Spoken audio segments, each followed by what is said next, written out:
السلام عليكم ورحمة الله وبركاته।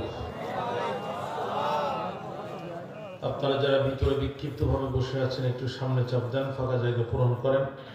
দাঁড়ানো ভাইরা বসে পড়েন। نحمده ونستعينه ونستغفره ونؤمن به ونتوكل عليه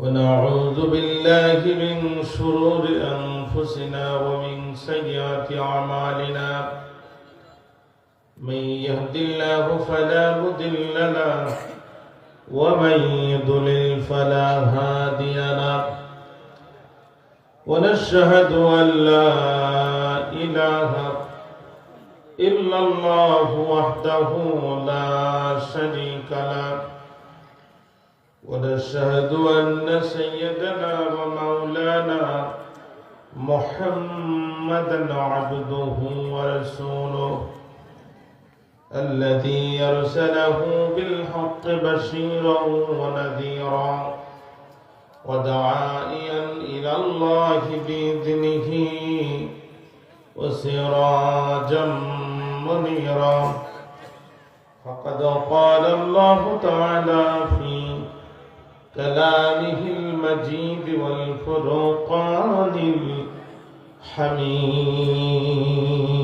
الحميد جوان كله أوسط مهربان كله تلاوات كله أعوذ بالله من الشيطان الرجيم بسم الله الرحمن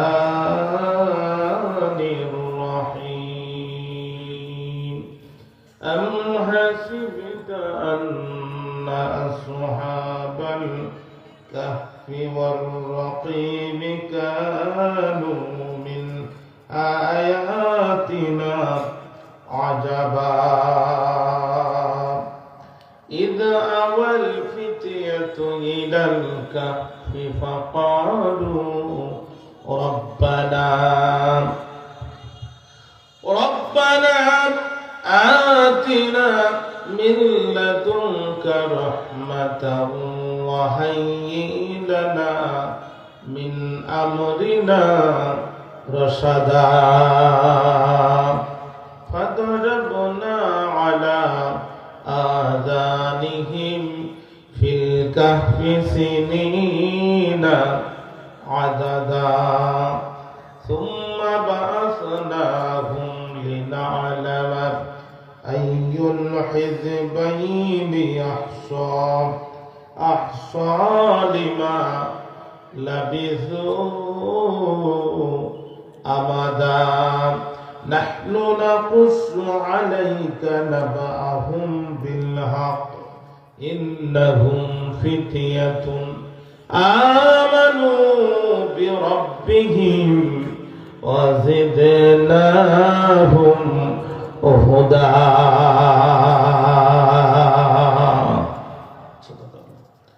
قال رسول الله صلى الله عليه وسلم من حفظ 10 آيات من أول سورة الكهف عصم من الدجال أو كما قال عليه الصلاة والسلام اقرأ فلان فإنها سكينة تنزلت عند القرآن أو تنزلت للقرآن رواه البخاري أو كما قال عليه الصلاة والسلام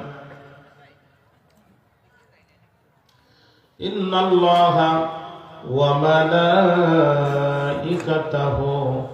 يصلون على النبي يا أيها الذين آمنوا صلوا عليه وسلموا تسليما اللهم صل على محمد وعلى آل محمد كما صليت على إبراهيم وعلى آل إبراهيم إنك حميد مجيد اللهم بارك على محمد وعلى آل محمد كما باركت على إبراهيم وعلى آل إبراهيم إنك حميد مجيد উত্তর পুকুরিয়া ইসলামী যুব কল্যাণ সংসদের উদ্যোগে আয়োজিত 36তম বার্ষিক ঐতিহাসিক সিরাতুন নবী সাল্লাল্লাহু আলাইহি সাল্লাম মাহফিল 2026 প্রথম দিনের মুকাররম মুহতারাম মুআজ্জাজ সম্মানিত সভাপতি হযরতুল আল্লাহ মাওলানা রহমতুল্লাহ সাহেব আতারাল্লাহু উমরাহু ওয়া বারাকাল্লাহু ফি হায়াতিহি ওয়া ক্বাব্বালাল্লাহু সাইরা আমালিহি। আমরা চিৎকার করে বলছি আল্লাহুম্মা আমিন। আজকের মাহফিলে আরেকজন সভাপতি মাওলানা হেলাল উদ্দিন সাহেব, আল্লাহ পাক উভয়কেই কবুল করুন। কোরআন এবং হাদিসের আলোকে যুগ জিজ্ঞাসা নিরিখে গুরুত্বপূর্ণ আলোচনা পেশ করেছেন হযরতুল আল্লাহ অধ্যাপক মাওলানা আবুল ফজল সাহেব সহ সম্মানিত বিজ্ঞ প্রাজ্ঞ অসংখ্য ওলামায়ে হযরত, দূরদরাজ থেকে আসা, ধুলির আসনে বসা, আগত স্বাগত, সুচিন্তিত শিক্ষিত সম্মানিত মুরব্বিয়ানে কারাম, মুসলিম মুজাহিদ খালিদ তারিক সাইফুল্লাহর উত্তরসূরি নওজোয়ান প্রিয় যুবক ভাইয়েরা, সমবয়সী বন্ধুরা, স্নেহের কচিকাচা অনুজবৃন্দ, পর্দার অন্তরালে অবস্থানরতা, সর্বগুণী গুণান্বিতা পর্দানিশী আমার মা এবং বোনেরা, আলোচনার শুরুতেই অন্তরের গহীন কন্দর থেকে আপনাদের উদ্দেশ্যে জ্ঞাপন করছি আন্তরিক মুবারক ইসলামী রীতিনীতি অনুযায়ী আসসালামু আলাইকুম ওয়া রাহমাতুল্লাহি ওয়া বারাকাতুহু। কালিমাতুশ শুকর আদায় করছি সেই মহান মাবুদের দরবারে যে রব্বুল আলামিন এই জনপদের প্রত্যন্ত অঞ্চল থেকে আপনার আমার মতো কিছু নগণ্য গোলামকে কোরআন শোনার জন্য একত্রিত করেছেন। আপনারা খুশি না বেজার? হৃদয়ের সবটুকু প্রেম, আবেগ আর ভালোবাসা, শরীরের সবটুকু শক্তি কণ্ঠের আগায় উদিত করে আকাশ বাতাস মুখরিত করে চিৎকার করে সকলে মিলে একবার বলছি আলহামদুলিল্লাহ। দুরুদ সালাম বিশ্ব মানবতার মুক্তির মহান দিশারি, নির্যাতিত মানবতার নবী, বঞ্চিত মানবতার নবী, সাইয়্যিদুল মুরসালিন ও খাতিমুন নবিয়্যিন, ইমামুল আম্বিয়া মুহাম্মদুর রাসূলুল্লাহ সাল্লাল্লাহু আলাইহি ওয়াসাল্লাম। বাইরে ভূমিকা ছাড়াই সরাসরি কথা শুরু করতে চাই, যদি আপনাদের অনুমতি পাই। আপনারা কি রাজি আছেন ভাই? আল্লাহ পাক কবুল করুক। চিৎকার করে বলেন আমিন। তেলাওয়াত করেছি কোরআনুল কারীমের 18 নম্বর সূরা 15 নম্বর পারা সূরাতুল কাহফের 9 থেকে 13 নম্বর আয়াতে কারিমা। তেলাওয়াত কিন্তু আয়াতে কারিমা অন্তর্নিহিত বক্তব্যকে সামনে রেখে আমি কথা শুরু করার নিয়ত করছি। আল্লাহ পাক আমার কণ্ঠ এবং মেধাকে আপনাদের খেদমতে কবুল করুক। কাহফ শব্দের অর্থ হচ্ছে গারুন ফিল জাবাল, আই গারুন ফিল ওয়াদি, পাহাড়ের গুহা। আজ থেকে আনুমানিক 6000 বছর পূর্বে বর্তমান জর্ডানের রাজধানী আম্মান শহর থেকে আনুমানিক 60 কিলোমিটার দক্ষিণ পূর্বে ইবনু আব্বাস রাদিয়াল্লাহু তাআলার বর্ণনা অনুযায়ী বানজালুস নামক পাহাড়ের হাইজুব নামক গুহায় কিছু সংখ্যক ইমানদারদের উপরে এক ঐতিহাসিক, মর্মান্তিক, হৃদয় বিদারক, নিষ্ঠুর ঘটনার অবতারণা ঘটেছিল, যার বর্ণনা সূরাটির মধ্যে এসেছে। এজন্য সূরাটিকে বলা হয় সূরাতুল কাহফ, পাহাড়ের গুহার সূরা। আমার কথা কি আপনাদের বুঝতে কষ্ট হচ্ছে প্রিয় ভাইরা? সূরাটির মধ্যে আয়াত সংখ্যা 110টি, সূরাটির মধ্যে রুকু সংখ্যা 12টি। গোটা পৃথিবীর সমস্ত মুফাসসিররা এ বিষয়ে একমত যে সূরাটি নাযিল হয়েছিল মক্কায়, অর্থাৎ সূরাতুল কাহফ একটি মাক্কি সূরা। এটি হচ্ছে সূরাটির সংক্ষিপ্ত পরিচিতি। আমার বক্তৃতার দ্বিতীয় পয়েন্ট হচ্ছে আল মুনাসাবাতু বাইনাস সূরাতাইন, তাফসীরের অত্যন্ত গুরুত্বপূর্ণ পয়েন্ট এটি। তেলাওয়াতকৃত সূরার সাথে পূর্ববর্তী সূরার সম্পর্ক কি? সূরাতুল ফাতিহার পরে সূরাতুল বাকারা, সূরাতুল বাকারার পরে সূরা আলে ইমরান, কোরআনুল কারীমের সূরাগুলোর যে তারতিব, সিরিয়াল, এটা ঠিক করে দিয়েছেন যিনি। একটু চিৎকার করে বলেন কে তিনি? প্রশ্ন হচ্ছে 17 নম্বর সূরার নাম হচ্ছে সূরা বনী ইসরাঈল, আর 18 নম্বর সূরার নাম হচ্ছে সূরাতুল কাহফ। প্রশ্ন হচ্ছে এই দুইটি সূরাকে কেন আল্লাহ তাআলা পাশাপাশি দিলেন? মুফাসসিরে কেরামগণ অনেকগুলো সম্পর্ক তাফসীরে এনেছেন, তবে আমি আমার মূল বক্তব্যকে দ্রুত গুছিয়ে নেওয়ার সাথে সংক্ষেপে দুইটি সম্পর্ক আপনাদের সামনে পেশ করছি। তার আগে বলেন তো, 5 ওয়াক্ত নামাজের পরে আমরা 33 বার কি বলি? একটু সকলে বলেন 33 বার কি বলি? এরপরে 33 বার কি বলি? 17 নম্বর সূরা বনী ইসরাঈল শুরু হয়েছে সুবহান শব্দ দিয়ে, তাসবিহ দিয়ে, আর 18 নম্বর সূরা সূরাতুল কাহফ শুরু হয়েছে আলহামদু শব্দ দিয়ে, অর্থাৎ হাম দিয়ে। এই জন্য আল্লাহ তাআলা দুইটি সূরাকে পাশাপাশি করে দিয়েছেন। জোরে কন্যা সুবহানাল্লাহ। 2 নম্বর সম্পর্ক কাফেররা রাসূলের কাছে প্রশ্ন করেছিল 3টি, একটু চিৎকার দিয়ে বলেন কয়টি? 1 নম্বর প্রশ্ন রূহ কি এবং তার তাৎপর্য কি। 2 নম্বর প্রশ্ন সেই বিস্ময়কর এবং বিস্ময়কর যুবক কারা, যাদের ঘটনা অত্যন্ত অত্যন্ত অত্যন্ত বিস্ময়কর। 3 নম্বর সেই মহান ব্যক্তিকে যিনি মিনাল মাশরিক ইলাল মাগরিব, ফ্রম ইস্ট টু ওয়েস্ট, পূর্ব থেকে পশ্চিম পর্যন্ত পরিভ্রমণ করেছেন এবং তার ঘটনা কি। প্রথম প্রশ্নের জবাব রূহ কি এবং তার তাৎপর্য কি। ইয়াসআলুনাকা আনির রূহ, এই জবাব দিয়েছেন আল্লাহ তাআলা 17 নম্বর সূরা বনী ইসরাঈলের মধ্যে। বাকি 2টি প্রশ্নের জবাব দিয়েছেন আল্লাহ তাআলা তার পরবর্তী সূরা সূরাতুল কাহফের মধ্যে, যার কারণে 2টি সূরা পাশাপাশি এসেছে। একটু জোরে বলুন আল্লাহু আকবার। 3 নম্বর আমার বক্তব্যের পয়েন্ট হচ্ছে ফজিলাতুস সূরাতুল কাহফ। সূরা কাহফ যে আমরা তেলাওয়াত করব আমাদের কি লাভ হবে। আখিরি জামানার নবীর উম্মতের মধ্যে সবচাইতে ভয়ঙ্কর ফিতনার নাম হচ্ছে দাজ্জালের ফিতনা। রাসূলুল্লাহ হাদিসে বলেছেন দাজ্জাল লোকটি ছোট হবে, খাটো হবে, এক চোখ তার অন্ধ থাকবে, ডান হাতে সে জান্নাত দেখাবে, বাম হাতে জাহান্নাম দেখাবে। সুরাইত কণ্ঠের বর্ণনা পাওয়া যায়। দাজ্জালের কণ্ঠের অত্যন্ত সুমিষ্ট কণ্ঠের অধিকারী হবে। পৃথিবীর সমস্ত শিল্পীরা গান গায় নাক 1, নাক 2 কণ্ঠের স্কেল দিয়ে। দাজ্জালের কণ্ঠের সর্বনিম্ন স্কেল হবে নাক 6। নাক 6 কণ্ঠের স্কেল দিয়ে দাজ্জাল যখন গান গাইবে, দাজ্জালের একটি গানের তালে লক্ষ লক্ষ দুর্বল ঈমানদার মানুষেরা বেঈমান হয়ে যাবে। দাজ্জালের সুরাইত কণ্ঠে পাগল পারা হয়ে গর্ভবতী নারীরা তাদের পেটে সন্তান নিয়ে দৌড়াতে থাকবে, গর্ভের সন্তান পর্যন্ত ডেলিভারি করে ফেলবে, তারা ঠিক পাবে না। রাসূল বলছেন এই কঠিন মুহূর্তে মান হাফিজা 10 আয়াতিন মিন আউয়ালি সূরাতিল কাহফি আসাবা মিনাদ দাজ্জাল, আমার উম্মতের মধ্যে যারা সূরা কাহফের প্রথম 10টি আয়াত মুখস্থ করবে, দাজ্জালের ফিতনা থেকে আল্লাহ তাআলা তার ঈমানকে হেফাজত করবে। আর জোরে বলেন। 2 নম্বর বুখারীর হাদিসে এসেছে রাসূলুল্লাহ সাল্লাল্লাহু আলাইহি সাল্লামের একজন জলিল কদর সাহাবী ছিলেন, নাম তার উসাইদ ইবনে হুযাইর রাদিয়াল্লাহু তাআলা আনহু। গভীর উনি ঘরের ভিতরে সূরা কাহফের তেলাওয়াত করতেছেন, যখন গৃহের জন্তু জানোয়ারগুলো ছটফট ছটফট করতেছে, তখন বাইরে আসার পরে আকাশের দিকে লক্ষ্য করে দেখে এক খণ্ড ঘন ঠান্ডা কালো হিমেল মেঘ টোটাল পানিটিকে ছায়া দিয়ে আছে। নবী সাহাবী বড় কষ্ট পেয়ে গেলেন, ভয় পেয়ে গেলেন। রাসূলুল্লাহর খেদমতে হাজির হলেন, ইয়া রাসূলুল্লাহ, আমি বাড়িতে সূরা কাহফের তেলাওয়াত করতেছি, যখন আমার গৃহের জন্তু জানোয়ারগুলো ছটফট ছটফট করতেছে, তখন বাইরে আসার পরে আকাশের দিকে লক্ষ্য করে দেখলাম এক খণ্ড কালো ঘন ঠান্ডা হিমেল মেঘ আমার বাড়িটিকে ছায়া দিয়ে আছে। ওগো নবীজি, আমি তো খুব ভয় পেয়ে গেলাম। রাসূলুল্লাহ ব্যক্তি বলেন, উসাইদ, ভয় পেও না, ইকরা ফুলান ফাইন্নাহা সাকিনাতুন তানাজ্জালাত ইনদাল কুরআন আও তানাজ্জালাত ফিল কুরআন। উসাইদ, রে উসাইদ, ভয় পেও না, এটা রহমতের সাকিনা। সূরা কাহফ তেলাওয়াত করার বরকতে আল্লাহ রাব্বুল আলামিন তোমার গৃহের উপরে সরাসরি রহমতের সাকিনা নাজিল করেছে। সুবহানাল্লাহ। বলতে মন চায় না প্রিয় ভাই।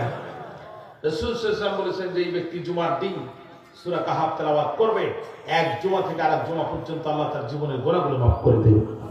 রাসূল বলছেন যে এই ব্যক্তি জুমার দিন সূরা কাহফ তেলাওয়াত করবে, কাল কিয়ামতের কঠিন মুসিবতের কালে মা যখন সন্তানের পরিচয় দেবে না, পিতা যখন পুত্রকে চিনতে পারবে না, ওই কঠিন নিদানে সূরা কাহফ নূর হয়ে তাকে রাস্তা দেখাবে। আমি প্রথম নম্বর সূরাটির পরিচিতি বলেছি। দ্বিতীয় নম্বর পয়েন্টে তেলাওয়াত কিন্তু সূরার সাথে পূর্বের সূরার সম্পর্ক কি আমি আলোচনা করেছি। 3 নম্বর পয়েন্টে সূরা কাহফ তেলাওয়াত করলে আমাদের কি লাভ হবে, আমি 4টি সহিহ হাদিস আপনাদের সামনে পেশ করেছি।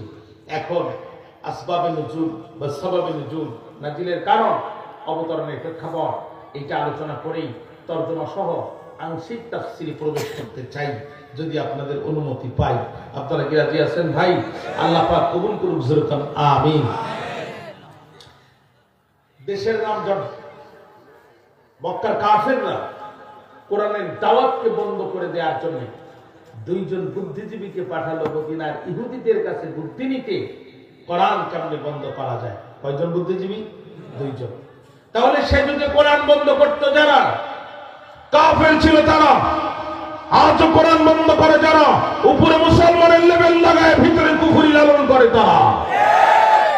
আপনার কোরআনের হুকুমতের কথা বললে যদি আপনার মুখ অন্ধকার হয়, আল্লাহর আইনের কথা বললে যদি আপনার কলিজা আগুন ধরে, আল্লাহর কসম করে বলছি আপনি ইমানদার দাবি করতে পারেন, কিন্তু আপনার কলিজার ভিতরে ইমানের বালাই নাই।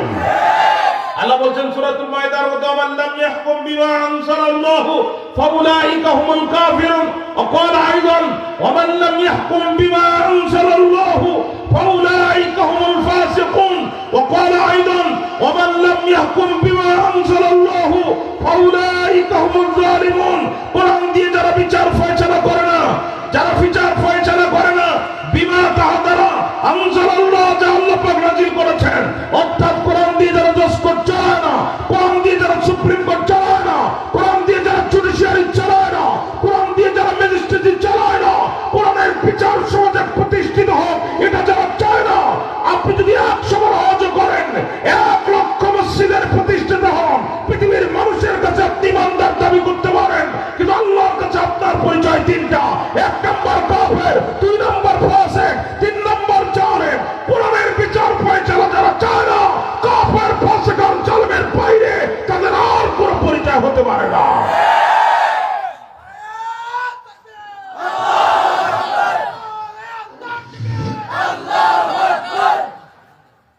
ঠিক না? কোরআনের দাওয়াত বন্ধ করার জন্য 2 জন বুদ্ধিজীবীকে মদিনা আর ইহুদিদের কাছে পাঠানো। ওরা যে বলছে আমাদেরকে বাঁচাও, কয় কি হয়েছে তোমাদের? কয় আমাদের ঘরের ছেলে মুহাম্মদ সাল্লাল্লাহু নিজেকে নবী দাবি করছে, আমাদের সন্তানগুলো খায় আমাদের ঘরে আন্দোলন করে মুহাম্মাদের পক্ষে। এইভাবে যদি চলতে থাকে, আগামী দিন নেতৃত্ব কর্তৃত্ব আর কিছুই আমাদের হাতে থাকবে না, সব মুহাম্মদ সাল্লাল্লাহু আলাইহি ওয়াসাল্লাম এবং তার উত্তরসূরিদের হাতে চলে যাবে। অথবা আমাদেরকে বাঁচাও। মদিনার ইহুদিরা বলছে আগে বাতিলের খবর না, সে নবী কিনা এটা নিশ্চিত হয়। সে যদি নবী হয়, আমরা শুধু মদিনার ইহুদি কেন, সারা পৃথিবীর ইহুদি মিলে এক জায়গায় করে তাবিজ বানায় গলায় ঝুলায় রাখলেও কোনো কাজ হবে না। তার কাছে তোমরা প্রশ্ন করো 3টা। জোরে বলেন কয়টা? 1 নম্বর প্রশ্ন রূহ কি এবং তার তাৎপর্য কি। 2 নম্বর প্রশ্ন সেই বিস্ময়কর যুবক কারা, যাদের ঘটনা অত্যন্ত অত্যন্ত এবং অত্যন্ত বিস্ময়কর। 3 নম্বর প্রশ্ন সেই মহান ব্যক্তি কে, যিনি মিনাল মাশরিক ইলাল মাগরিব, ফ্রম ইস্ট টু ওয়েস্ট, পূর্ব থেকে পশ্চিম পর্যন্ত সফর করেছেন, এবং তার ঘটনা কি। কাফেররা মক্কায় আসলো, রাসূলকে প্রশ্ন করলো। আল্লাহ রাসূল বললেন তোমাদের প্রশ্নের জবাব আগামী কাল দেব, কিন্তু ঘটনা বশত তিনি ইনশাআল্লাহ বলতে ভুলে গিয়েছিলেন। উলুমুল কোরআন, কোরআনের বিজ্ঞানের, কোরআনের সায়েন্সের উমদা কিতাব, খুঁটির কিতাব 2টা। একটা নাম্বার কিতাবের নাম আল বুরহান ফি উলুমিল কোরআন, লিখেছেন ইমাম জারকাশী রাহমাতুল্লাহ আলাইহি। আরেকটি হচ্ছে আল ইতকান ফি উলুমিল কোরআন, লিখেছেন হাফেজ জালালউদ্দিন সুয়ুতী রাহমাতুল্লাহ আলাইহি। হাফেজ জালালউদ্দিন সুয়ুতী আল ইতকানের ভিতরে বলেন, রাসূলুল্লাহ সাল্লাল্লাহু আলাইহি সাল্লাম ইনশাআল্লাহ বলতে ভুলে যাওয়ার কারণে নবীজির উপরে একটানা 40 দিন ওহী নাজিল হওয়া বন্ধ ছিল। কাফেররা প্রত্যেকদিন আসে, প্রশ্নের জবাব না পেয়ে চলে যায়। তাই 3 প্রশ্নের জবাব দিতে যদি 40 দিন লাগে, বাকি প্রশ্নের জবাব কবে দেবে? নবী হয় এত সহজ? আল্লাহ তাআলা ডাক দিয়ে বলেন, জিবরিল, আরে জিবরিল আর করিস না দেরি, চলে যা তাড়াতাড়ি। মক্কার কাফেররা আমার নবীকে প্রশ্ন করে অপমান করতে চায়। রে জিবরিল, আমি আল্লাহ আমার নবীর পক্ষে মক্কার কাফেরদের প্রশ্নের জবাব আমি নিজেই দিতে চাই। জিবরিল আমিন চলে আসলেন। সূরাতুল কাহাফ নাযিল হয়ে গেল। দেশের নাম জর্দান, বাচ্চার নাম তাকিয়ানুস, বৈশিষ্ট্য তার 3টা। একটু জোরে বলেন কয়টা? 1 নাম্বার জালেম, 2 নাম্বার নিষ্ঠুর, 3 নাম্বার মুক্তিপূজক। পৃথিবীর যত শৈলা শাসক আছে, বন্দুকের নল দিয়ে জনগণকে ভয় দেখিয়ে ক্ষমতায় বসে যারা, এই 3টি খারাপ বৈশিষ্ট্যের অধিকারী হয় তারা। তাফসীরের নাম তাফসীরে নুরুল কোরআন, খুলে দেখবেন। 1 নম্বর তারা মারাত্মক জালেম হয়। কি জাতের জালেম হলে পরে? ফেরাউন মুসা আলাইহিস সালামের জন্ম হতে দেবে না, এই জন্য ছোট ছোট মাছুর বাচ্চাগুলোকে কুরবানির পশুর মতো জবাই করেছিল। কি জাতের জালেম হয়ে পড়ে নমরুদ জীবন্ত পয়গম্বর ইব্রাহিম আলাইহিস সালামকে অগ্নিকুণ্ডে নিক্ষেপ করেছিল। কি জাতের জালেম হয়ে পড়ে স্বৈরাচার আমাদের চোখের সামনে দেশের মানুষের ট্যাক্সের টাকা দিয়ে হেলিকপ্টার আর বন্দুক কিনে উপর থেকে গুলি করে ছোট ছোট মাসুম বাচ্চাগুলোকে হত্যা করেছে। এক নম্বর জালেম, তারা মারাত্মক জালেম হয়। দুই নম্বর কঠিন হৃদয়ের নিষ্ঠুর হয়। তিন নম্বর তারা মূর্তি পুজো হয়, আল্লাহকে ধার ধারে না। কেউ বাবার মূর্তি, কেউ দাদার মূর্তি। তিন রাস্তার মোড়ে মূর্তি, চার রাস্তার মোড়ে মূর্তি, স্কুলের সামনে মূর্তি, কলেজের সামনে মূর্তি, বিশ্ববিদ্যালয়ের সামনে মূর্তি, টাকার মধ্যে মূর্তি, পয়সার মধ্যে মূর্তি, সব জায়গায় মূর্তি নির্মাণ করে যারা ফেরাউন আর নমরুদের উম্মত, তারা ইসলামের চূড়ান্ত দুশমন, মুসলমানের চরম শত্রু।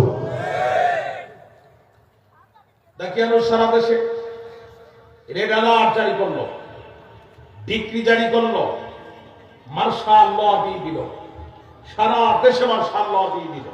কি সেটা? আমার দেশে থাকবে যারা মূর্তি পূজা করবে তারা, আমার দেশে থাকবে যারা মূর্তির পায়ে সিজদা দিবে তারা, আমার দেশে থাকবে যারা মূর্তিকে রব মানবে তারা, আমার দেশে থাকবে যারা মূর্তির ইবাদত করবে তারা।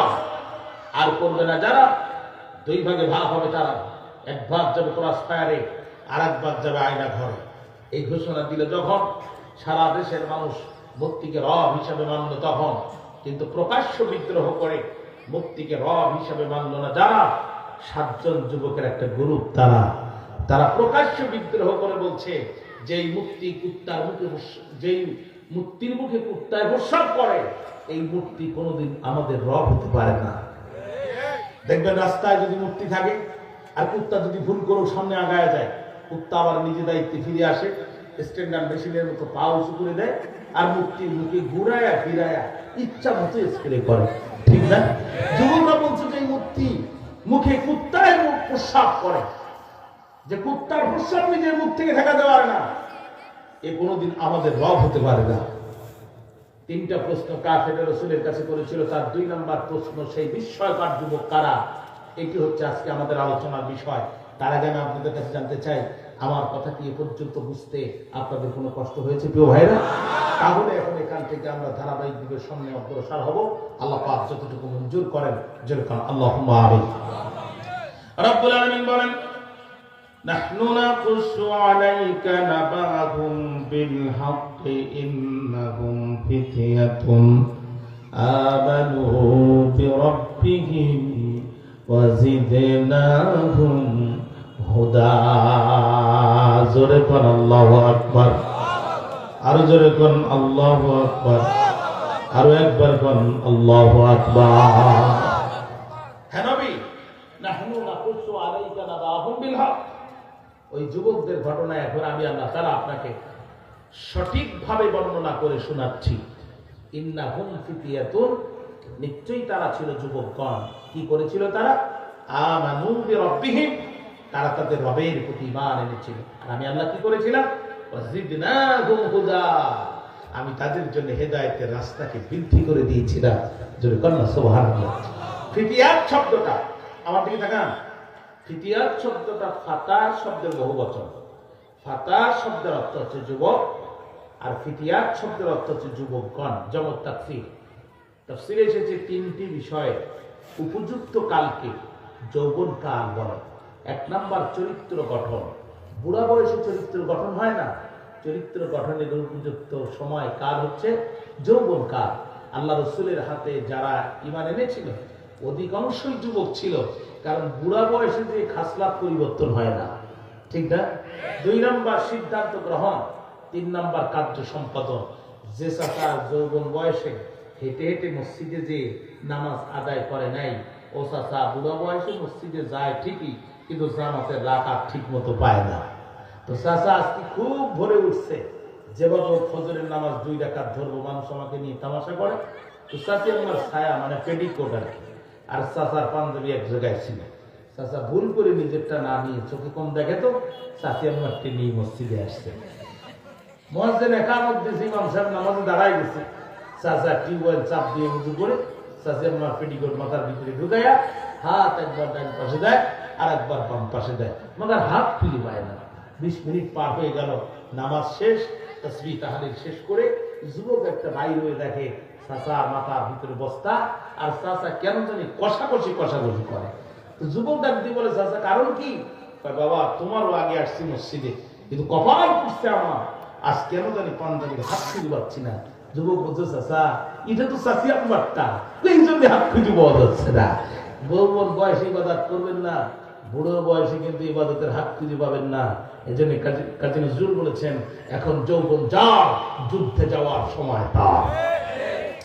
7 জন ইমানদার যুবক এক জায়গায় হয়ে প্রকাশ্য বিদ্রোহ করে বলল, যেই মূর্তির মুখে কুত্তায় প্রস্রাব করে, এই মূর্তি কোনোদিন আমাদের রব হতে পারে না। জীবন গেলে জীবন দেব, ইমান দেব না, কারণ জীবন গেলে জীবন পাবো, ইমান পাবো না। জীবন গেলে জীবন পাবো। আমরা মানুষকে দাফন করার সময় একটা দোয়া পড়ি, মিনহা খালাকনাকুম ওয়া ফিহা নুঈদুকুম ওয়া মিনহা নুখরিজুকুম তারাতান উখরা। বলেন তো দেখি, পরকালে যে আল্লাহ আপনাকে আমাকে আবার পুনরুজ্জীবিত করবেন, এই ব্যাপারে কি কোনো সন্দেহ আছে কেউ ভাইরা? কিন্তু একালে যদি ইমান হারা হয়ে বেঈমান হয়ে কবরে যায়, কবরে যাওয়ার পরে কি আর নতুন করে ইমান আনার কোনো সুযোগ আছে ভাই? কথায় ইমানের মূল্য বেশি, জীবনের মূল্য বেশি নয়। জীবন বাঁচানো ফরজ, একথা কোরআনেও নাই, হাদিসেও নাই। জীবনের মূল্য ইমানের তুলনায় খুব নগণ্য। ইমান বাঁচানোর জন্য যদি প্রয়োজন হয় জীবনকে কুরবানি দিতে হবে, কিন্তু ইমানকে কুরবানি দেওয়া যাবে না। 7 জন যুবক প্রকাশ্য বিদ্রোহ করে বলল, জীবন গেলে জীবন দেব, ইমান দেব না, কারণ জীবন গেলে জীবন পাবো, ইমান পাবো না। এই ঘোষণা দিল যখন ডিবি হারুন বিষয়টা টের পেল, তখন কে টের পেল? আপনারা তাফসীর খুলে ডিবি হারুনের নাম খুঁজতে যাবেন না, তাহলে কিন্তু আবার পাবেন না। ঢাকা ইন্টেলিজেন্স ব্রাঞ্চে যারা ছিল গোয়েন্দা বিভাগে, আমি তাদের নাম তাফসীরে খুঁজে পাইনি। এই জন্য ডিবি হারুন দিয়ে বললাম যাতে আপনারা বুঝতে পারেন। গোয়েন্দা বিভাগ টের পেল, ডিবি হারুন বিষয়টা টের পেয়ে তার ঊর্ধ্বতন পুলিশ কর্মকর্তা বেনজিরকে বলতে, স্যার খবর খুব খারাপ। কয় কি? কয় সারা দেশের মানুষ ইমান আনলো, কিন্তু ইমান আনলো না যারা, এই 7 জন যুবকের একটি গ্রুপ, তারা। বেনজির বলছে ওদেরকে তাড়াতাড়ি করে গ্রেফতার করে কারাগারে ঢোকাও। বলছে স্যার ইম্পসিবল, অসম্ভব। কারণ কি? তাদের নামে কোনো মামলা নাই। মামলা যা লাগে সব আমরা দিয়ে নেবো না। স্যার তাহলে বুঝা গেল পৃথিবীর সব সরকার আগে মামলা করে পরে গ্রেফতার করে, এই স্বৈরাচার যারা আগে গ্রেফতার করে ইচ্ছে মতো মামলা লাগায় তারা। হাজী সাহেব মক্কায় মামলা হয় বাংলায়। হাজী সাহেব কোথায় মামলা হয়? কোথায়? হাজী সাহেব কবরে মামলা হয় উপরে। 10 বছর আগে হাজী সাহেব কবরে, 10 বছর পরে হাজী সাহেবের নামে মামলা হয়েছে উপরে। চাচি আম্মা বুড়ি মানুষ, খোড়ায় খোড়ায় থানায় যেয়ে বলে, বাবা ওসি বড় বিপদে পড়েছি, নিজের কানে শুনেছি তোমার চাচার নামে নাকি মামলা হয়েছে, বাবা জানতে চাই তোমার চাচা কি করেছে। ওসি সাহেব বলে, চাচি আম্মা, চাচা বড় দুষ্টু মানুষ, আমার থানার সামনে ককটেল হামলা করেছে। বাবা এই ঘটনা কবে ঘটেছে? গতকাল রাত 8:30টার সময় ঘটেছে। বুড়া তো 10 বছর আগেই কবরে গেছে। কয় বছর আগে? এই বুড়া এত ডেঞ্জারাস বুড়া, 10টা বাচ্চা জন্ম দিলাম, তার সাথে সংসার করলাম, এই ভয়ানক বুড়া তো জানতাম না, এই মরার পরেও ককটেল মারে। বাবা আমার মোবাইল নাম্বারটা নাও, আমার চেয়ারম্যানের নাম্বারটা নাও। এই বুড়ার সাথে আমি, বুড়ির মহব্বতটা তো গভীর ছিল। আমি মেয়েদের বাড়িতে যেতাম যখন, বুড়ায় টেলিফোন করতো তখন, ওরে বুড়ি যত রাত বাড়িতে আসে তাড়াতাড়ি, তোমার ছাড়া কেমনে থাকতে পারি। সেই মহব্বতের বুড়া আমার 10 বছর আগে গেল কবরে। মাত্র 2 বার উঠলো উপরে, একবার গত নির্বাচনে ভোট দেওয়ার সময়, আর একবার তোমার থানার সামনে ককটেল মারার সময়। বাবা পরিস্থিতি যা সৃষ্টি হচ্ছে, বুড়া কিন্তু সামনে আবার ওঠার সম্ভাবনা আছে। অর্থাৎ তুমি আমার মোবাইল নাম্বারটা নাও, আমার চেয়ারম্যানের নাম্বারটা নাও। বুড়া যদি এবার কোনোদিন কবর থেকে উঠে, তুমি শুধু ধরে একটু আমার কাছে জমা দিবা। আমি কাপড়ের কাপড় ধরে একটি প্রশ্ন করবো, বুড়ারে এত মহব্বত ছিল দুনিয়ার উপরে, ও বুড়া হারামি তুমি ভুলে চলে গেলে কবরে, কবর থেকে উঠে তুমি ককটেল মারার সময় পাও, কবর থেকে উঠে তুমি ভোট দেওয়ার সময় পাও, তুমি তো আমার জানালার পাশ দিয়েই যাও, একটাবার কি উকি দিয়ে আমার সাথে দেখা করার সময় তোমার হয় না? বাইরে জানতে চাই এই জাতের মামলা সমাজে ছিল নাকি ছিল না? আসাবে কাবে 7 জন যুবককে তারা গ্রেফতার করে দিল, হাতের মধ্যে হ্যান্ডকাপ দিল, পায়ের মধ্যে টান্ডা বেড়ি দিল। গরু আর ছাগল পশুকে যেমন টানতে টানতে নিয়ে আসে, এই 7 জন সম্মানিত ইমানদারদেরকে জালেম দাকিয়ানুসের নিষ্ঠুর সৈনিকেরা টানতে টানতে নিয়ে আসলো। আমার কথা দিয়ে কি আপনাদের মনোযোগ আছে? শুনতেছেন আমার কথা? মাটিতে বসা রাখা হলো অত্যন্ত অপমানজনক ভাবে। সকালবেলা দাকিয়ানুস রাজ সিংহাসনের চেয়ারে বসলো, যুবকদের দিকে তাকালো, প্রচন্ড রাত, তার শরীরের পশমগুলো খাড়া খাড়া হয়ে গেল। আর যুবকদের দিকে তাকিয়ে বলছে, হ্যাঁ যুবকেরা দাঁড়াও, সারা দেশের মানুষ আমার কথা মতো মুখ থেকে রব মেনে তার পায়ে সিজদা দিল, তোমরা দিলে না কেন? দাঁড়াও, এত বড় দুঃসাহস কোথায় দিলে? দাঁড়ায় জবাব দাও। আল্লাহ কয়, নবী, যুবকেরা যখন জবাব দেওয়ার জন্য দাঁড়িয়েছে, ওয়ারাবাতনা আলা কুলুবিহিম, আমি ওদের অন্তরকে ঈমানের উপরে আরো শক্ত করে দিয়ে দিয়েছি। যুবকেরা দাঁড়ালো, দাঁড়ায় বলল, রব্বুনা রব্বুস সামাওয়াতি ওয়াল আরদ। আল্লাহু আকবার বলুন না? আর কি আমাদের রব তো তিনি, আসমানের রব যিনি, আমাদের রব তো তিনি, জমিনের রব যিনি, আমাদের রব তো তিনি, জীবন দান করেন যিনি, আমাদের রব তো তিনি, মৃত্যু দান করেন যিনি, আমাদের রব তো তিনি, মৃত্যুর পরে পুনরুজ্জীবিত করবেন যিনি, আমাদের রব তো তিনি, পুনরুজ্জীবিত করার পরে জান্নাত আর জাহান্নাম দেবেন যিনি। ও প্রাণের ভাইরা, একটাবার চিৎকার করে বলেন তো দেখি, ওই রবকে। হাতে দড়ি, পায়ে দড়ি, যে কোনো মুহূর্তে মৃত্যু। কিন্তু তারা যে আল্লাহর নাম বলতে পেরেছে, এটা অস্ত্রের জোরে নয়, ক্ষমতার জোরে নয়, পেশি শক্তির জোরে নয়, এই জোরটা হচ্ছে ঈমানের জোর। ঠিক না ভাইরা? ঠিক না? সুতরাং আমাদের ঈমানদারদেরকে দুর্বল মনে করবেন না। আমাদের কাছে অস্ত্র নয়, গোলা বারুদ নাই, বিদেশি কোন প্রভু আমাদের নাই, কিন্তু জীবনের যে বল আমাদের কলিজার ভিতরে আছে, আমাদের মোকাবেলা করতে পারে এমন শক্তির আবির্ভাব এই পৃথিবীর জমিনে হয় না। তারা যুবকরা বলল, রব্বুনা রব্বুস সামাওয়াতি ওয়াল আরদ, আমাদের রব তিনি, আসমান জমিনের রব তিনি।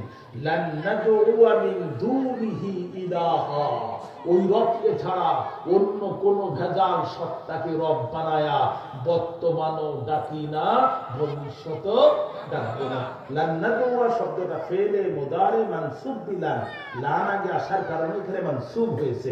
মুদারে দুইটা জিনিসের অর্থ দেয়, প্রেজেন্ট এন্ড ফিউচার, বর্তমান এবং ভবিষ্যৎ। যুবকরা বলছে লান নাদউয়া মিন দুনিহি, আই লান নাদউয়া মিন দুনিল্লাহ, আল্লাহকে বাদ দিয়া অন্য কোন ভেজাল সত্তাকে রব বানায়া বর্তমানও ডাকি না, ভবিষ্যতেও ডাকবো না।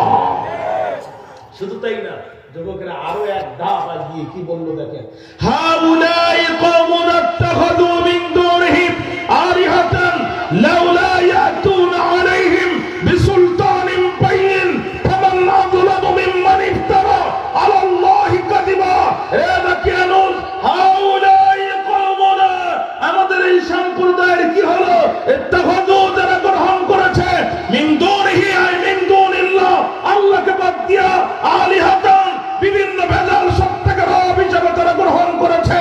তাদের এই দাবির পক্ষে যদি তাদের দলিল থাকে, লাউলা ইয়াতুনা আলাইহিম বিসুলতানিন বাইয়িন, তাহলে তারা তাদের দলিলের পক্ষে, তাদের দাবির পক্ষে দলিল পেশ করে না কেন? ওয়ামান আযলামু মিম্মান ইফতারা আলাল্লাহি কাযিবা, ওই ব্যক্তির চেয়ে বড় জালেম আর কে হতে পারে যে তার রবের নামে মিথ্যা প্রতিপন্ন করে? পরিষ্কার বক্তব্য শুনে রাখেন কক্সবাজারের ভাইরা, আল্লাহকে বাদ দিয়ে যারা গাছকে সিজদা করে এরা যেমন মুশরিক, আল্লাহকে বাদ দিয়ে যারা গাছকে সিজদা করে এরা যেমন মুশরিক, আল্লাহর আইন বাদ দিয়ে যারা মানুষের তৈরি করা আইনের পিছনে টাকা পয়সা জীবন যৌবন ব্যয় করে এরা ঠিক একই জাতের মুশরিক। এই দুই মুশরিকের মধ্যে কোনো পার্থক্য ওরা আল্লাহকে বাদ দিয়ে গরুর গায়ে সিজদা করে, এরা আল্লাহর আইন বাদ দিয়ে মানুষের আইনের পূজা করে। ওরা যদি মুশরিক হয়, এরা মুশরিক হবে না কোন যুক্তিতে জানতে চায়।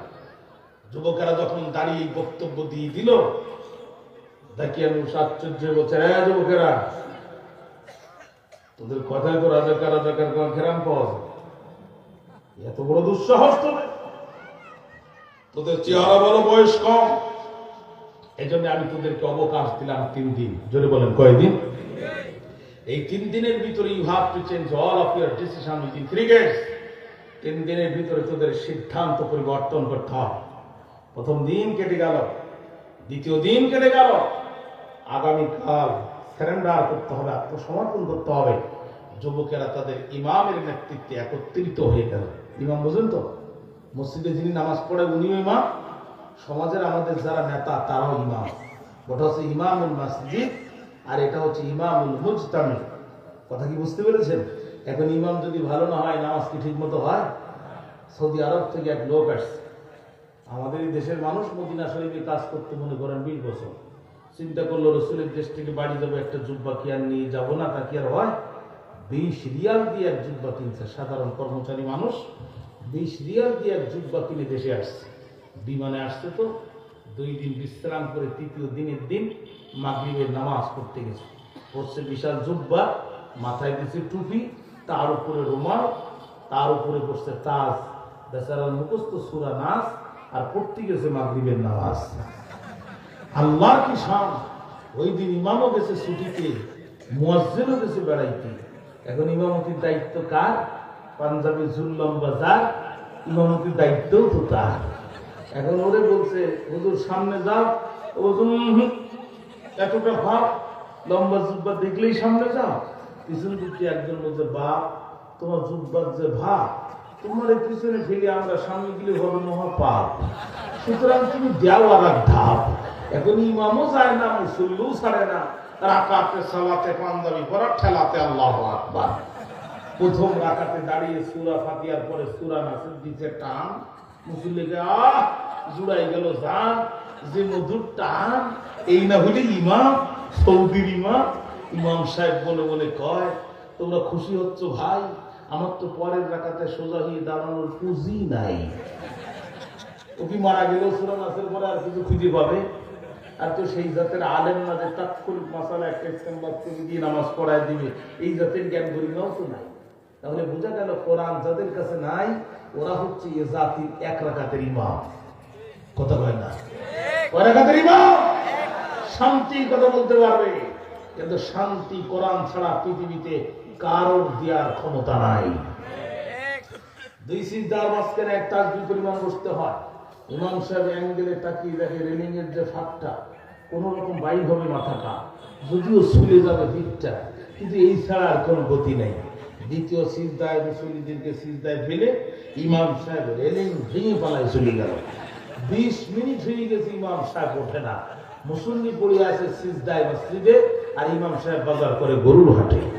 আমরা যারা যুবক মানুষ 1 ঘন্টা সিজদায় থাকতে পারি, কোনো সমস্যা নাই। আমাদের মুরব্বী চাচারা কি আর এতক্ষণ সিজদায় পারে? চাচারা শুধু কাশে। তার মানে ইমাম সাহেব তুমি ওঠো, এরপরেও ইমাম ওঠে না। কাশিতে কাশিতে গোটা মসজিদ শুধু কাশি, কিন্তু ইমাম উঠতেছে না। শেষ পর্যন্ত এক চাচা বুঝে ফেললো যে কাশিতে হবে না, উনি সিজদায় ঠিকই বলছে, ইমাম সাহেব তুমি ওঠো বাপ, আমার উজু যায় যায় ভাব। তারপরে ওঠে না। আর এক চাচা বলছে, ইমাম সাহেব জীবনে বহুত নামাজ পড়েছি, এমন বেকায়দায় তো কোনোদিন পড়িনি। এক সিজদায় যদি ইশারত হয়, বাকি সিজদা কি তাহাজ্জুদে মারবা? তোমার নিয়ত কি আজকে সারা রাত মসজিদে রাখবো আমাদের?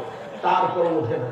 আর এক চাচার পাশে ছোট্ট একটা পিচ্ছি ছিল, চাচা এটা কি করে, খোকা এই খোকা, মাথাটা একটু উঁচু করতো, একটাবার দেখ। ছোট্ট পিচ্ছি বলছে, তুমি মুরব্বী মানুষ, তুমি জানো না নামাজের কথা বলতে নেই? বলছে, তোর উপরে এখনো নামাজ খরচ হয়নি, তুই শুধু মাথাটা উঁচু করে একটু মেম্বারের দিকে তাকিয়ে দেখ যে ইমাম মূল্য না, স্ট্রোক করলো।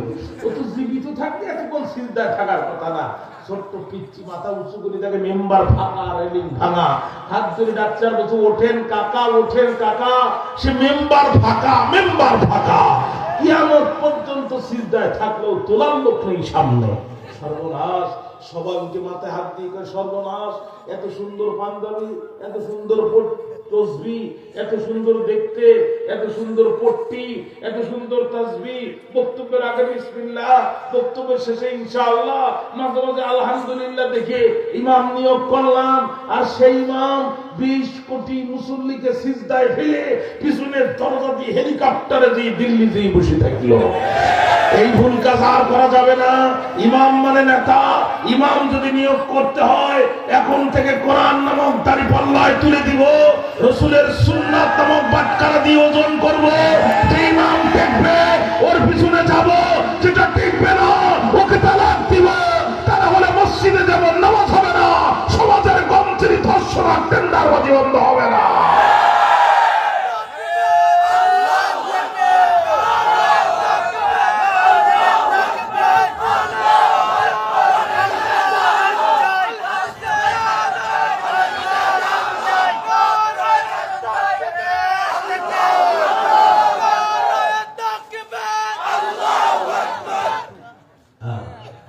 আমার কথা কি বুঝতে পেরেছেন? মনোযোগ আছে আমার দিকে? আপনারা বিরক্ত হয়ে যাচ্ছেন? ইমামের নেতৃত্বে 7 জন যুবক এক হয়ে গেল, আমার দিকে তাকান, এসে বলছে, বন্ধু কি করবা? মোমবাতি জ্বালায়া মুস্কি হাসি দিয়ে বুক ভরা ইমান নিয়ে তারা বলছে, সিদ্ধান্ত যা ছিল তাই, জীবন দেব, ইমান দেব না। কন্যা সুবহানাল্লাহ। আগামীকাল আমরা দাকিয়ানুস সাহেব দরবারে হাজিরা দিব। জালেম দাকিয়ানুস আমাদেরকে ফাঁসির কাস্টে ঝুলায় পৃথিবী থেকে বিদায় করে দেবে। আমরা শহীদ হয়ে যাব। আমাদের রক্ত জামা কাপড় পরা অবস্থায় মাটির মধ্যে পুঁতে ফেলবে। কিয়ামতের দিন এই রক্তাক্ত জামা কাপড় নিয়ে আমরা আল্লাহর দরবারে হাজির হব, নিজেদেরকে শহীদ পরিচয় দেব, আর নবীদের আগে হেঁটে হেঁটে আমরা আল্লাহর জান্নাতে প্রবেশ করব। আল্লাহু আকবার বললেন না? বন্ধু কি বলবো, কিয়ামতের দিন আল্লাহ রাব্বুল আলামিন তাম পৃথিবীর মানুষগুলোকে লোহার তামা ব্যারিকেড দিয়ে আটকায় ফেলবেন। যখন আল্লাহ নিজেকে জব্বার কাহার পরিচয় দিবেন, তখন আল্লাহ নিজেকে জব্বার আর কাহার পরিচয় দিবেন, যখন ইব্রাহিম আলাইহিস সালামের মতো সিনিয়র পয়গম্বররা থরথর করে কাঁপতে থাকবে, দাউদ আলাইহিস সালাম কাঁপতে থাকবে, মুসা আলাইহিস সালাম কাঁপতে থাকবে। ওই দিন এক শ্রেণীর ইমানদাররা উঠবে, পয়গম্বররা আল্লাহ ভয়ে থরথর করে কাঁপবে, কিন্তু তারা আল্লাহকে ভয় পাবে না, বরং তারা এক জায়গায় হয়ে লাইন দিয়ে আল্লাহর জান্নাতের দিকে রওনা দেবে।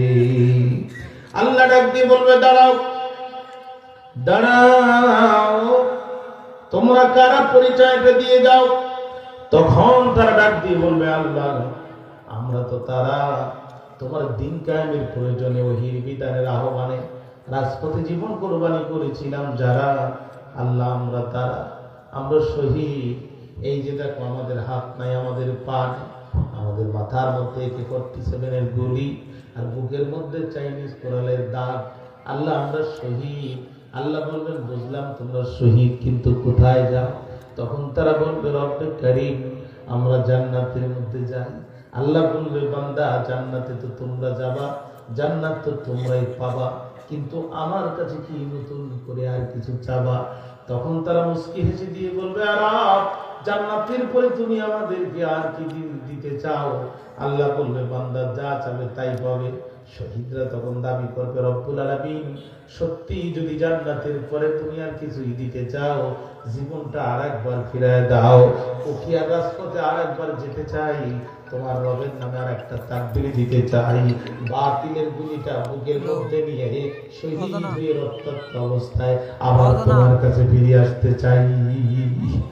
আল্লাহ ডাক দিয়ে বলবে, বান্দারে এত নির্মম নির্যাতন করে হত্যা করলো তোদের, আরে বান্দা তোদের বুকের উপরে পা দিয়ে দাঁড়ায় মেশিন দিয়ে গুলি করলো, আর তোদের মাথার সামনে দিয়ে গুলিটা ঢুকলো, পিছন দিক থেকে বাইর হয়ে গেল, এরপরও তোদের কলিজা ঠান্ডা হয় নাই। 10 তলা থেকে তোদের লাশটা লাঠি দিয়া 20 তলার মধ্যে ফেলে দিল। রে বান্দা তোদেরকে পিটায় পিটায় হত্যা করার পরও তোদের কলিজা ঠান্ডা হয় নাই, তোদের মৃত দেহটা ট্রেন লাইনের উপরে রেখে দিল, চলন্ত ট্রেনে নিচে চাপা পড়ে তোদের দেহটা 3টা খণ্ডে খণ্ডিত হয়ে গেল, তোদের কোনো অপরাধ ছিল না, তোদের মুখে শুধু একটি স্লোগান ছিল, আলা লাহুল খালকু ওয়াল আমর, জমিন যার, আইন চলবে তার। এই স্লোগান দেওয়ার কারণে তোদেরকে এত নির্মম নির্যাতন করে তারা হত্যা করলো। তারপরেও তোরা কেন আবার দুনিয়ায় যেতে চাস, আবার কেন শহীদ হতে চাস? তখন তারা বলবে, রব্বে করিম উনজুর ইলাইনা, একটাবার আমাদের দিকে তাকাও, ইয়া রব একটাবার আমাদের দিকে তাকাও, আর দেখো কত শত বছর মাটির কবরে থাকলাম, কিন্তু আমরা শহীদ হওয়ার কারণে তোমার কবরের মাটি এমন সম্মান আর ইজ্জত আমাদেরকে করলো। কত শত বছর মাটির কবরে ঘুমালাম, কিন্তু কবরের মাটি আমাদের কাফনটা পর্যন্ত স্পর্শ করলো না। ইয়া রব উনজুর ইলাইনা, আমাদের দিকে তাকাও, কত বছর আগে আমাদেরকে মারলো, কিন্তু আমাদের রক্তগুলো আজ পর্যন্ত টাটকা। রব্বে কারীম সত্যি যদি তুমি কিছু দিতে চাও, জীবনটা বারবার ফিরায় দাও, দুনিয়ার জমিনে যেতে চাই, আর তোমার নামে তাকবীর দিয়ে বাতিলের আঘাতে শহীদ হয়ে মাথা উঁচু করে তোমার দরবারে ফিরে আসতে চাই। চিৎকার করে একবার বলা যাবে কি আল্লাহু আকবার? এই শাহাদাতের মৃত্যু আমরা চাই না প্রিয় ভাইরা। আপনি যত বড় আলেম হন, যত বড় মুহাদ্দিস হন, যত বড় মুফাসসির হন, ইসলামের যত বড় খাদেম হন, মৃত্যুর পরে আপনাকে কবরে থাকতে হবে। ইসরাফিল আলাইহিস সালামের দ্বিতীয় বার্ষিক ফুৎকারের সাথে সাথে কবর থেকে উঠতে হবে, মিজান পুলসিরাত কাল দিতে হবে, সবকিছু হিসাব কিতাব আল্লাহর কাছে পেশ করতে হবে, তারপরে আপনাকে জান্নাতে যেতে হবে। কিন্তু আপনি যদি শহীদ হয়ে যান, মালাকুল মউত আজরাইল আলাইহিস সালাম আপনার জানটা রূহটা বের করবে আর সরাসরি আল্লাহর জান্নাতের ভিতরে ছুরি মারবে। যদি কোন আল্লাহু আকবার। আল্লাহ এই শাহাদাতের মৃত্যু তুমি আমাদের তকদিরে লিখে দাও। চিৎকার করে কোন আল্লাহু আকবার। ভাইরা আমার খেয়াল করেন, যুদ্ধ চলছে, যুদ্ধের ময়দানে একজন কাফের আসলো, রাসূলকে বলল, ইয়া রাসূলুল্লাহ, ইয়া হাবিবাল্লাহ, নবীজি আমাকে কালেমা পড়ায় দেন। আল্লাহ রাসূল কালেমা পড়ায় দিলেন। 1-2 সেকেন্ড আগেও লোকটি ছিলেন কাফের, এখন ঈমানদার। ডাক দিয়ে বলল, গো নবী আমি এখন কি করব? রাসূল বললেন, তোমার কাছে কি তরবারি আছে?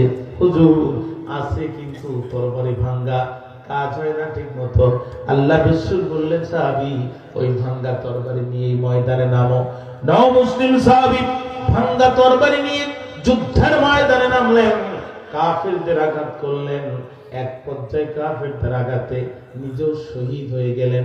যুদ্ধ শেষ হয়ে গেল যখন, সাহাবীদেরকে নবীজি সাহাবীদেরকে লাশগুলো একত্রিত করতে বললেন, তখন এই সময় কিছু সংখ্যক সাহাবী এসে বলছেন, ইয়া রাসূলুল্লাহ, ইয়া হাবিবাল্লাহ, এই লোকটি জীবনে একটি সিজদা দেয় নাই, লোকটি একটি রাকাত নামাজও পড়ে নাই।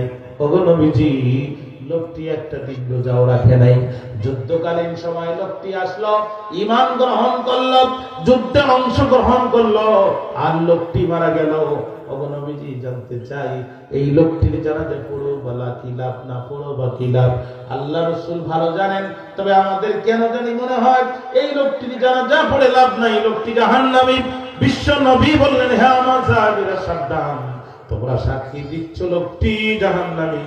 আমি আব্দুল্লাহর ছেলে মুহাম্মদ রাসূলুল্লাহ সাক্ষী দিচ্ছি লোকটি জান্নাতি। আল্লাহু আকবার বললেন না প্রিয় ভাই? উহুদ যুদ্ধ শেষ হয়ে গেল যখন, নবীজি লক্ষ্য করে দেখলেন, তখন একজন মহিলা আল্লাহ রাসূলকে ইশারা দেয়। আল্লাহর নবী তার কাছাকাছি গেলেন, মহিলা পর্দার ভিতর থেকে জবাব দিচ্ছেন, ইয়া রাসূলুল্লাহ, ইয়া হাবিবাল্লাহ, আমি আপনার চাচি আম্মা। ওগো নবীজি আপনার চাচা হানজালা গত রাত্রে আমাকে বিয়ে করেছে। ওগো নবীজি হানজালা আমার সাথে বাসর করেছে। ইয়া রাসূলুল্লাহ, হানজালা আমার সাথে মেলামেশা করেছে। বাসরে হানজালা আমার সাথে গল্প করে, আর রাস্তা দিয়ে কে যেন যায় আর বলে যায়, কুতিলা মুহাম্মদ দুনিয়ার জমিনে নাই। এই কথা শোনার পরে হানজালা কাল বিলম্ব করে নাই, ওগো নবীজি লাফ দিয়ে উঠলো, আমার কথা শুনলো না, তরবারি নিল, উহুদের ময়দানে ছুটে গেল। আমি জানতে পেরেছি আমার স্বামী আপনার চাচা হানজালা এই দুনিয়ার জমিনে নাই। ওগো নবীজি, অভিযোগ করার জন্য আসি নাই, অনুযোগ করার জন্য আসি নাই। ইয়া রাসূলুল্লাহি, আপনার জ্ঞাতার্থে জানাতে এসেছি আপনার চাচার উপরে গোসল ফরজ ছিল, কারণ সে আমার সাথে মেলামেশা করেছে, সে জুনুব অবস্থায় ছিল। ওগো নবীজি, এখন আপনার কাছে জানতে চাই আপনার চাচাকে কি গোসল দেয়া লাগবে নাকি আপনি এমনিতেই তারে দাফন করবেন? আল্লাহ রাসূল মনটা বড় খারাপ করলেন, আহারে চাচা আমার দুনিয়ার জমিনে নাই। কিছুক্ষণ পর আচমকা নবীজি মুস্কি হাসি দিলেন আর ডাক দিয়ে বললেন, চাচি আম্মা, আমি নবী, আপনি নবী না। আমি যে দেখি আপনি তো দেখেন না, আমি দেখতেছি আমার চাচার শাহাদাতে আল্লাহ রাব্বুল আলামিন এত বেশি পরিমাণ খুশি হয়ে গিয়েছে, জান্নাতি ফেরেশতা আর জান্নাতি পানি দিয়ে আমার চাচার ফরজ গোসলের দায়িত্ব আসমান জমিনের মালিক আল্লাহ তার নিজের হাতে তুলে নিয়েছে। আল্লাহু আকবার বললেন না প্রিয় ভাইরা? তাহলে শাহাদাতের জীবন যে মুসলমান ঠান্ডা পানি দিয়ে উযু করে শেষ সাথে কাঁপতে কাঁপতে শহীদের মৃত্যু কামনা করে, এই মুসলমানকে পরাজিত করতে পারে এমন শক্তির আবির্ভাব এই পৃথিবীর জমিনে হয় না। আসহাবে কাফের যুবকদের সামনে সিদ্ধান্ত দুইটা, জোরে বলেন কয়টা? এক নম্বর শাহাদাতের জীবন, দুই নম্বর হচ্ছে আত্মগোপন। ইসলামের প্রয়োজনে নিজের পরিচয় একবার নয় 1000 বার গোপন করা সম্পূর্ণ জায়েজ। কথা বলছেন না কেন? কারণ আল্লাহ তার নবী মুসা আলাইহিস সালামের পরিচয় গোপন করেই ফেরাউনের রাজ দরবারে ঢুকাইছিলেন, ঠিক না? আল্লাহ মুসার মা, টেনশন করো না, সন্তান তোমার, পয়গম্বর আমার, তোমার পরিচয় দয়া এক ভাগ, আমি আল্লাহর পরিচয় দয়া 99 ভাগ। সুবহানাল্লাহ বললেন না? ও মুসা মা, সিন্দুক বানাও, মুসাকে ঢুকাও, নীল দরিয়ায় ভাসাও। সিন্দুক বানায়া মুসাকে ঢুকায়া নীল দরিয়ায় ভাসানোর দায়িত্ব তোমার। যে ফেরাউন মুসাকে হত্যা করতে চায়, ওই ফেরাউনের রাজ দরবারে পরিচয় গোপন করে রাজকীয় পরিবেশে মুসার লালিত পালিত হওয়ার যাবতীয় ব্যবস্থা তৈরি করে দেওয়ার দায়িত্ব আমি আল্লাহ। সুবহানাল্লাহ। মুসা আলাইহিস সালামের মা সিন্দুক বানালো, মুসা আলাইহিস সালামকে ঢুকালো, নীল দরিয়ায় ভাসালো। ভারতীয় উপমহাদেশের প্রখ্যাত আরবি সাহিত্যিক মুহাম্মদ আবুল হাসান আলী নদভী রাহমাতুল্লাহ আলাইহি তার সাহিত্যের ভাষায় লিখতেছেন, পড়ন্ত বিকালের সূর্য, নীল দরিয়ার ঢেউ আর মুসা আলাইহিস সালামের সিন্দুক তিনটা মিলে যখন এক হয়েছে, মনে হচ্ছে মণিমুক্তার মতো জল জল জল জল করছে। আর ওই যে নীল দরিয়ার ঢেউ মুসা আলাইহিস সালামের সিন্দুককে চুমা দিতে দিতে ফেরাউনের রাজ দরবারের দিকে নিয়ে আসতেছে। বিকালবেলা আম্মা আসিয়া আর ফেরাউন দুইজন বসে বসে গল্প করতেছে। এমন সময় আসিয়া লক্ষ্য করে দেখে ওই যে মণিমুক্তার মতো জল জল করে কি যেন দেখা যায়। ফেরাউনকে ডাক দিয়ে বলছে, ওগো ফারাও, একটা বার তাকাও। ফেরাউন তাকেই বোঝাই, দিবি হারুন, তার মানে গোয়েন্দা আর কি, তোমরা কোথায়? তাড়াতাড়ি সিন্দুককে তুলে নিয়ে আসো। ফেরাউনের দিবি হারুন ছিল যারা, দ্রুত সিন্দুকটা তুলে আনলো তারা। তুলে নিয়ে চিন্তা করছে, এটা কি সেই গোপালগঞ্জের কোটালি পাড়ার 96 কেজি বোমা না 86 কেজি বোমা? এই বোমা যদি বাস্ট পায় আমরা মরবো না ফেরাউনও মরবে। এরপরে কান লাগায় দেখে মুসা আলাইহিস সালামের টেটা কান্নার আওয়াজ পাওয়া যায়। বাপরে বাপ, মানুষের কান্নার আওয়াজ পাওয়া যায়। এ তো যেন তেন বোমা না, এ তো টাইম বোমা। জীবনের দিক দিয়া সিন্দুক খুলে দেখে বন্দুকও না, বোমাও না, এত সুন্দর মাসুম বাচ্চা দেখা যায়। আরে মানুষের বাচ্চা যে এত সুন্দর হয় আমাদের জানা ছিল না। সুবহানাল্লাহ বললেন না? ওরা এখন ওখান থেকে ডাকছে, মাগো আসিয়া, ওমা আসিয়া, একবার আসিয়া। বাচ্চাটা দৌড় দেখিয়া আম্মা আসিয়া দৌড় দিয়ে চলে আসলো। মুসা আলাইহিস সালামকে দেখে আসিয়ার কি যেন হলো, মনের অজান্তে আসিয়া দুটো হাত বাড়ায় দিল। মুসা আলাইহিস সালাম কম না, এক লাফ দিয়ে আসিয়ার কোলে চলে গেল। পাপাচার, দুরাচার, চরিত্রহীন, লম্পট ফেরাউনের সাথে দীর্ঘ দাম্পত্য জীবনে যত কষ্ট আসিয়ার কলিজার মধ্যে ছিল, মুসা আলাইহিস সালাম কোলে যাওয়ার সাথে সাথে আসিয়ার কলিজা থেকে অভিমান, রাগ, দুঃখ কষ্ট সব ডিলিট হয়ে চলে গেল। আসিয়া চিন্তা করলো এই বাচ্চাকে এখন নিরাপত্তা দিতে হবে। কেমনে নিরাপত্তা দিব? কারণ ফেরাউনের গোয়েন্দা বাহিনীর আছে ওয়ুনুল গোরা, কাকের চোখ, কাক যেমন মুরগির বাচ্চা কোথায় আছে টের পায়, ফেরাউনের গোয়েন্দাও ছোট মাসুম বাচ্চা কারবারি হয়েছে এটা টের পায়, ধরে আনে আর মুসাফুনি করে জবাই করে। অর্থাৎ এই বাচ্চার নিরাপত্তা গোপনে দেওয়া যাবে না, এই বাচ্চার নিরাপত্তা দিতে হবে প্রকাশ্যে। আপনাদের তো কষ্ট হচ্ছে আমার মনে হচ্ছে, আছে আমার দিকে ভাইরা আমার। আম্মা আসিয়া চিন্তা করলো গোপনে এই বাচ্চার নিরাপত্তা দেওয়া যাবে না, এই বাচ্চার নিরাপত্তা দিতে হবে প্রকাশ্যে। কি করা যায়? মুস্কি হাসলেন, প্রেমের ঢং করলেন, মুহূর্তের ভিতরে সিদ্ধান্ত নিয়ে ফেরাউনকে ডাক দিলেন, ওগো ফারাও, একটাবার এসে বাচ্চাটার দিকে তাকাও। ফেরাউন এসে তাকেই বলছে, আসিয়া এই মনে হয় সেই মূসা। চোরের মন, আহা কথা বলেন না রে, আপনাদের বিরক্তি আসছে তাহলে আমি শেষ করে দিই। চোরের মন, আম্মা আছে কেমনে বুঝলেন মূসা? গায়ে কি লেখা আছে? কারোর বাড়িতে গেল না, আমার বাড়িতে কেন আসলো? এটাই বোঝা গেছে নাম মূসা। আসিয়া বলছে, ডার্লিং একটা সত্যি কথা বলো তো। কই কি? কই তুমি খোদা না গাধা?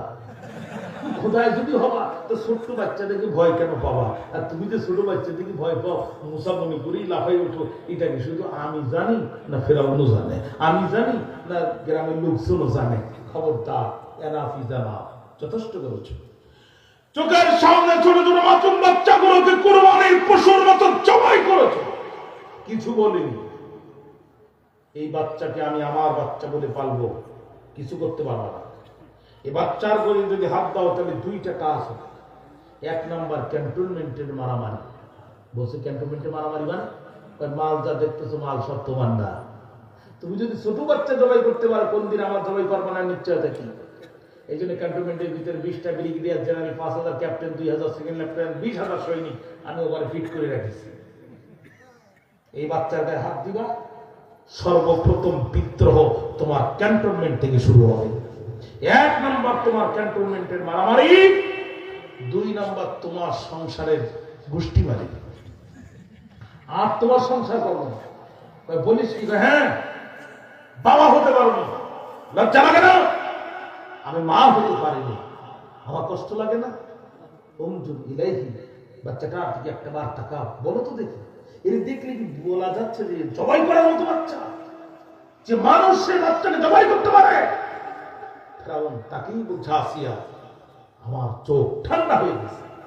ফেরাউনই যখন বলছে আমার চোখ ঠান্ডা হয়ে গেছে, ওই সময় আসিয়া যে মন্তব্য করেছিল, আসিয়ার মুখের কথাকে আমার আল্লাহ কোরআনের আয়াত বানায় দিয়েছে।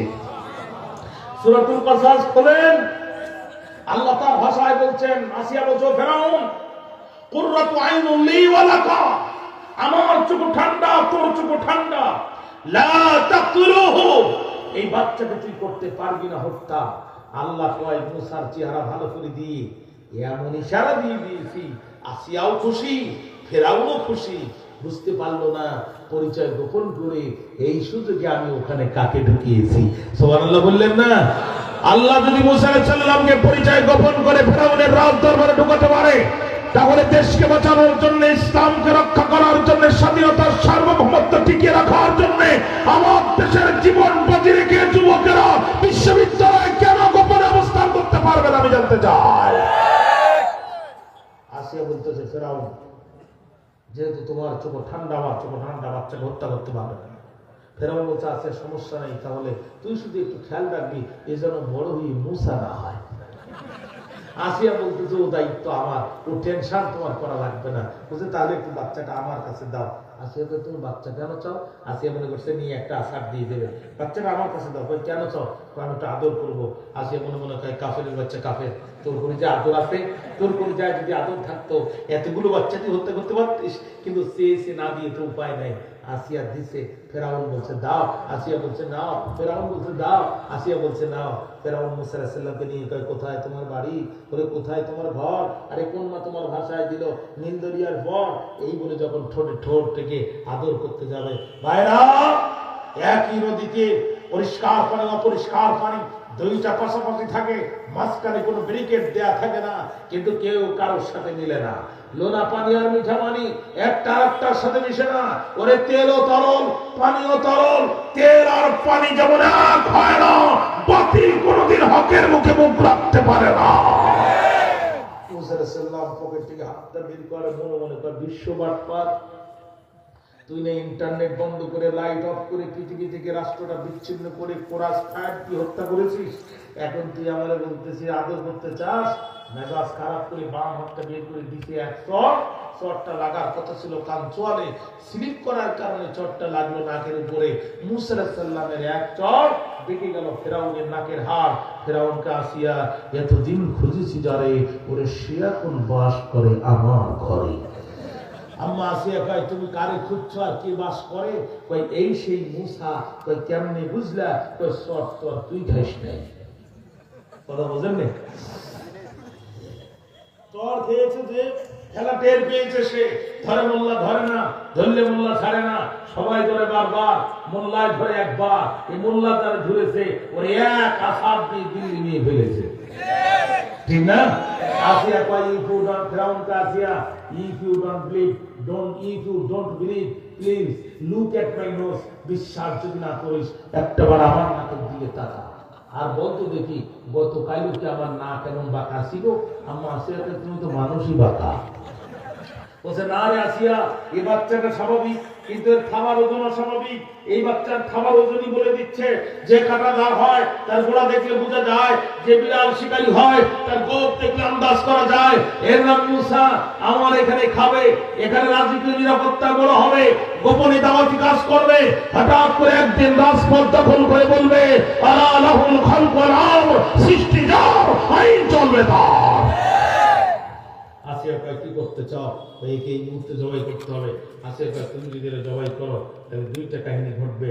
এক নাম্বার ক্যান্টনমেন্টের মারামারি, দুই নাম্বার তোমার সংসারের গোষ্ঠী মারি।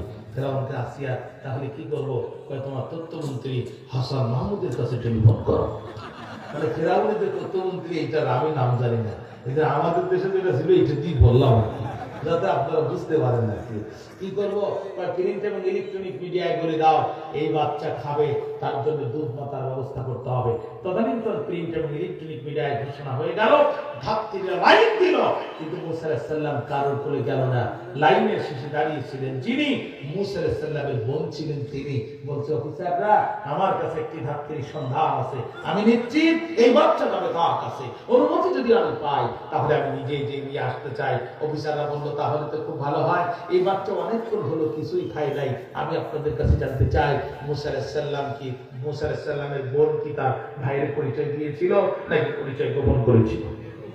মুসা আলাইহিস সালামের বোন যে পরিচয় গোপন করে তার মাকে যখন ডেকে নিয়ে আসলো, বন্ধু কি বলবো, এ লোহার সামনে চুম্বক নিলে, চুম্বক যেমন ক্ষিপ্র গতিতে লোহাটায় লেগে যায়, দীর্ঘক্ষণ পর মাকে পাওয়ার সাথে সাথে মুসা আলাইহিস সালাম এক লাফ দিয়ে মায়ের কোলে চলে গেছে।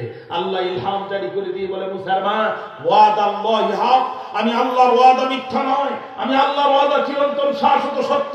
তোর মুসাকে তোর কোলে ফিরাই দিলাম, নদী পথ ঘুরায় নিয়ে এসে জীবনের নিরাপত্তা দিয়ে দিলাম। যে ফেরাউন তাকে হত্যা করার জন্য হাজার হাজার মাসুম বাচ্চাকে জবাই করেছে, সেই ফেরাউন এখন তোর মুসার জীবন নিরাপত্তা দেবে, রাজকীয় ভিআইপি নিরাপত্তা দিবে, রাজকীয় খানা পিনার ব্যবস্থা হবে। ও মুসার মা, ফেরাউন আর তার বাহিনী জানবে তুই ওর দুধ মা, কিন্তু আমি আল্লাহ, তুই জানবো তুই ওর আসল মা। ও মুসার মা, এখানেই শেষ না, তোর এখন রাজকীয় নিরাপত্তা বরাদ্দ হবে। ফেরাউনের পুলিশের বেতন বৃদ্ধি হয় 5 বছর পর পর, তোর বেতন বৃদ্ধি হবে তোর ইচ্ছার উপর। তুই শুধু একবার ভালো লাগে না, চাকরি করবো না, বেতন 3 গুণ হতে মোটে দেরি হবে না, কারণ তোর মুসা তোর করে বুকে ছাড়া পৃথিবীর কোনো নারীর বুকে বলতে দেবে না। অবসার মা, তাই বলে আবেগে আপ্লবিত হয়ে এই মুহূর্তে তোর ফেরার পুত্রের পরিচয় প্রকাশ করিস না, আবার আমার কাছে আফসোস করে বলিস না, রব এত সুন্দর বাচ্চা দিলে পরিচয় দিতে দিলে না। আমি আল্লাহর পরিকল্পনা, বড় মহা পরিকল্পনা, আমি তোর মুসার পরিচয় গোপন করে ফেরাউনের রাজ দরবারে ঢুকাবো। ওয়া জাইলুহু মিনাল মুরসালিন, আর রাসূল পরিচয় দিয়ে তাকে আত্মপ্রকাশ ঘটাবো। আল্লাহ যদি মুসা আলাইহিস সালামের পরিচয় গোপন করে রাজ দরবারে ঢুকায় রাসূল পরিচয় দিয়ে আত্মপ্রকাশ ঘটাতে পারে, তাহলে আমার বাংলাদেশের স্বাধীনতা, সার্বভৌমত্ব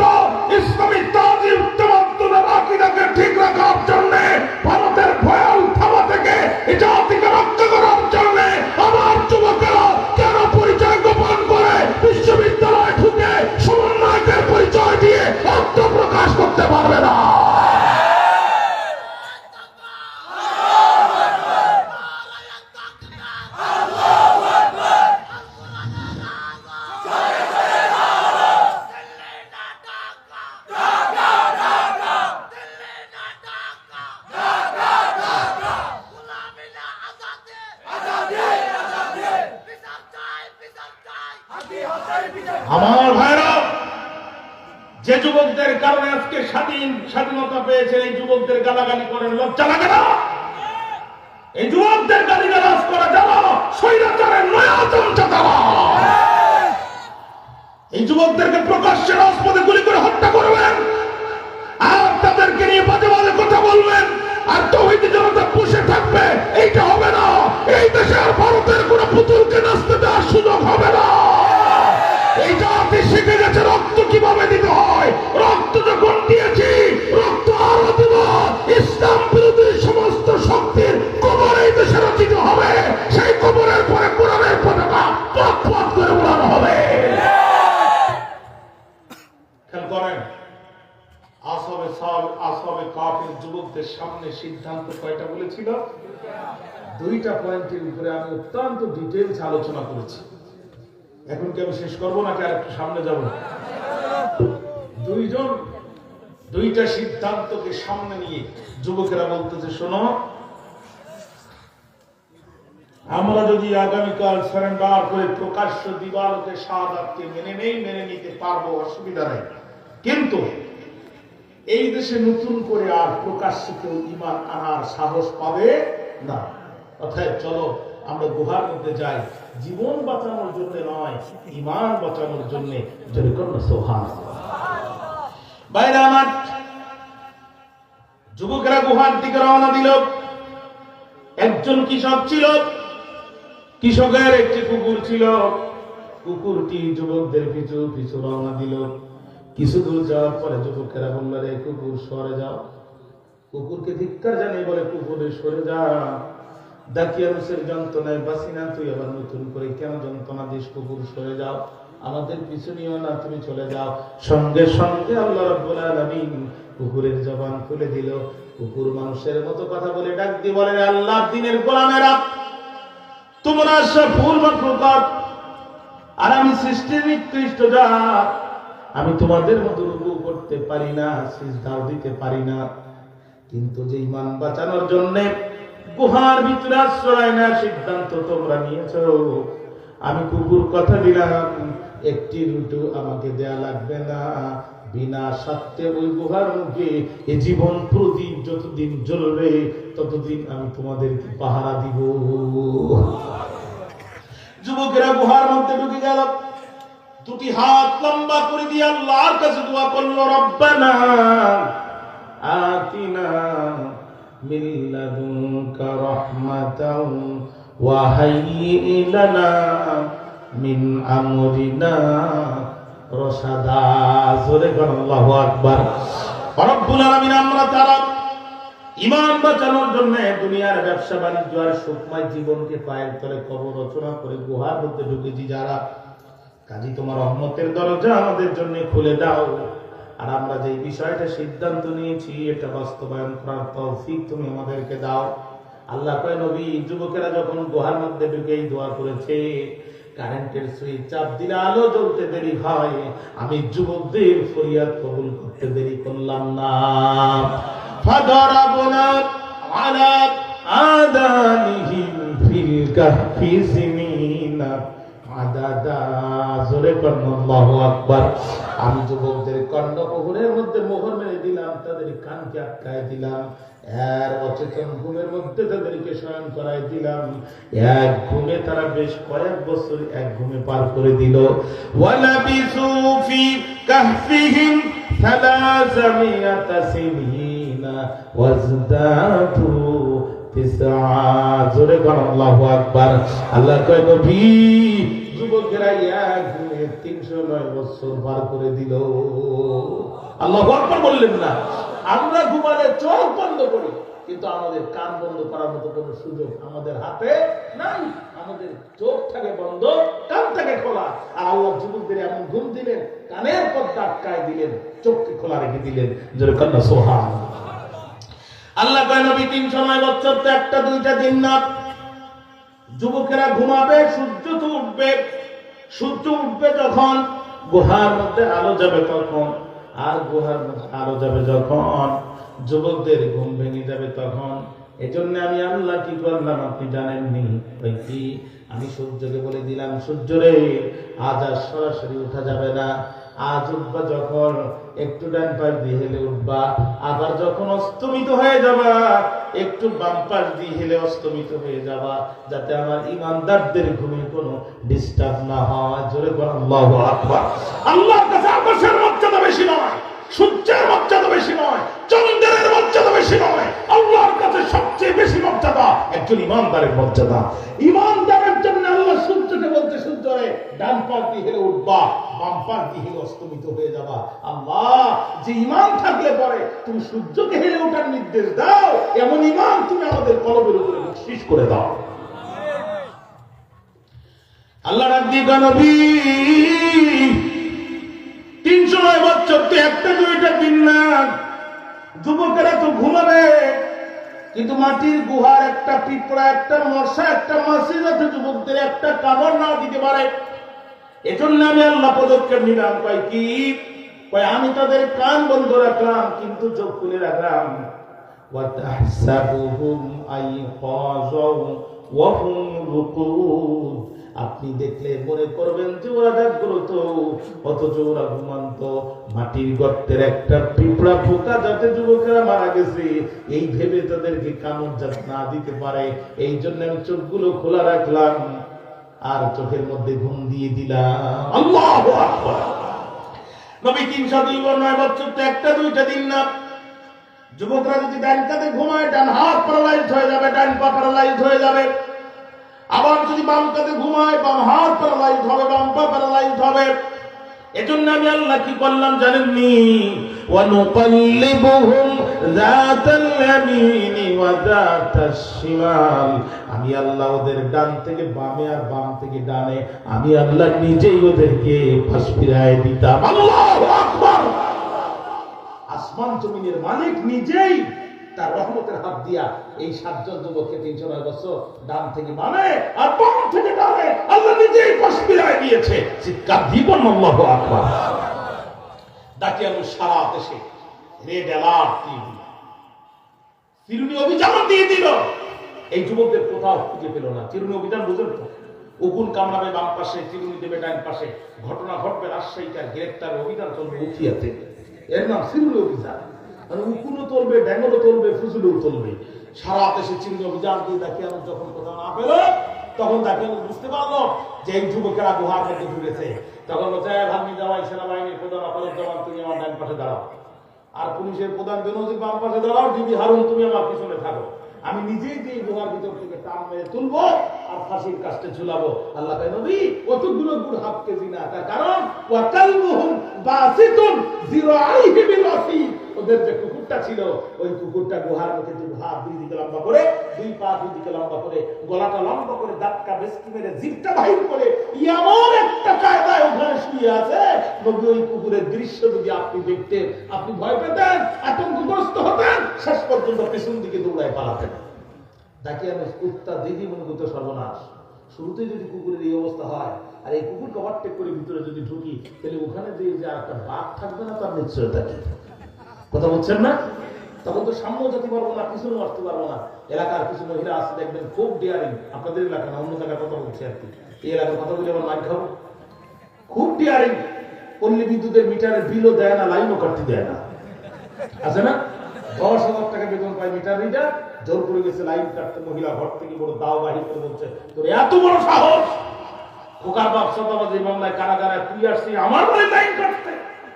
চিন্তা করছি মহিলা তো রাগ খারাপ, তো কোপ দিয়ে ফেলবে না, বাঁচার জন্য বেচারা তাড়াতাড়ি গাছে উঠছে।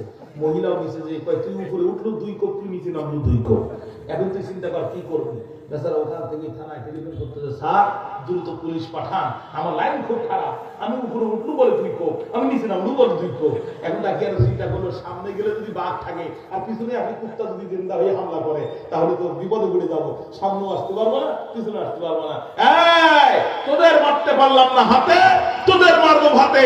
তাকে বলছে গুহার মুখ আটকায় দাও, গুহার মুখে সিল মেরে দাও, এই যুবকেরা যেন আর কোনদিন বাইরে হতে না পারে।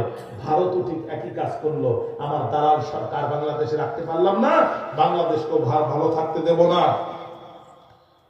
পেঁয়াজ রসুন বন্ধ করে দাও, আর বন্যার গেটের মুখ খুলে দাও, বাংলাদেশকে বন্যা দিয়ে ভাষায় দাও। আর আমরাও জিদ ধরলাম 5,000 টাকা কেজি পেঁয়াজ খাবো, তো তোদের পেঁয়াজ খাবো না। তোদের পচা পেঁয়াজ তোরাই খা। আমাদের বাজারে কি এখন পেঁয়াজের অভাব? কেজি কত? হ্যাঁ, তুরস্ক থেকে পেঁয়াজ আসতে দেখলাম 2 পেঁয়াজে 1 কেজি। ও খাওয়াও যাবে, ঢিল দিয়ে মারামারিও করা যাবে। কথা বলবেন না? পেঁয়াজ মুসলিমের অভাব নাই। পাকিস্তান থেকে মাত্র 3 চালান ঢুকেছে, তাদের মোদি দাদার ধুতি ঢিলা হয়ে গেছে। চীন বলছে আমি পেঁয়াজ দেওয়ার জন্য রেডি, তুরস্ক বলছে আমি তোমার জাতি ভাই, মাল যা লাগবে সব নেওয়া। উল্টে ভারতের কৃষকরা পড়ে গেল বিপদে। বাংলাদেশের লোক আর পেঁয়াজ রসুন কিনছে না, এরা পেঁয়াজ আর রসুন দিয়ে শ্মশানে দিয়ে পোড়ায় শেষ কৃত্য করতেছে। বাসের তলে দিচ্ছে, ট্রাকের তলে দিচ্ছে, হোটেলগুলোতে গেস্ট নাই, রেস্টুরেন্টগুলোতে কাস্টমার নাই, হসপিটালগুলোতে পেশেন্ট নাই, ডাক্তাররা ধুতি দিয়ে মাছি দাঁড়াচ্ছে। এখন ওরাই আন্দোলন করে বলছে মোদি হটাও, দেশ বাঁচাও। ঠিক না? আমাদের প্রধান উপদেষ্টা যেন তেন জিনিস না, এই পৃথিবীর ভিতরে এক পিস। এটা ইউনিভার্সিটিরও প্রফেসর, সুদেরও হেডমাস্টার। এত সহজ মনে করেন না। এই মহাজনের হিসাব বড় কঠিন হিসাব। এমন টাইট দিছে, মোদি বুঝতে পেরেছে মুসলমানরা বিপদে পড়লে দোয়া ইউনুস, আর মুসলমানদের দেশ বিপদে পড়েছে এখন ডক্টর ইউনুস। ঠিক না? শুধু এই লোকটারে না বসায় অন্য কাউরে বসায় ঠেলা টেনে ফেলতে এতদিন 20 বার জানাজা পড়া লাগতো। হ্যাঁ, আল্লাহর কসম করে বলছি, ইমানের পরে বলিয়ান হয়ে বলছি, হৃদয়ের সবটুকু শক্তি দিয়ে বলছি, আল্লাহর উপরে তাওয়াক্কুল করে বলছি, আপনাদেরকে সাক্ষী রেখে বলছি, আমরা ইমানদাররা ভারতকে ভয় পাই না। ভারতকে যারা ভয় পায় তারা মুনাফিকের বাচ্চা। ভারতের সাথে আমাদের লড়াই করতে হবে। রাসূলুল্লাহর ওয়াদা, গাজওয়ায়ে হিন্দে যারা অংশগ্রহণ করবে, আল্লাহ রাসূল বলছে তারা বিনা হিসেবে আল্লাহর জান্নাতে যাবে। ওটা ভারতের গোলাম হয়ে বাঁচতে চাই না, আল্লাহর গোলাম হয়ে বাঁচতে চাই। কারা কার মাঝে আছেন দুহাত তুলে আল্লাহকে দেখায় দেন।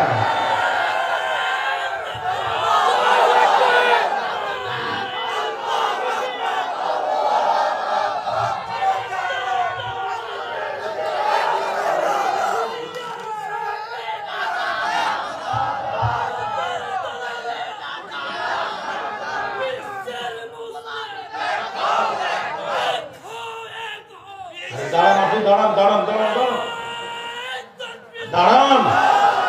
এবার তাকবীর দেন, এবার তাকবীর দেন, কলিজা ভরে তাকবীর দেন।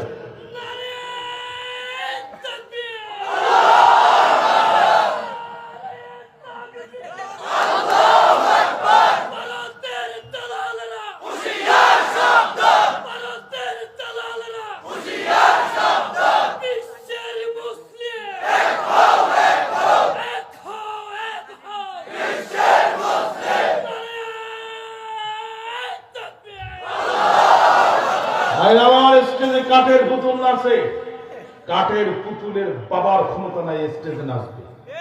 ওরে রশি দিয়া পিছন দিকে টান মারে যেমন, ও ড্যান্স মারে তেমন।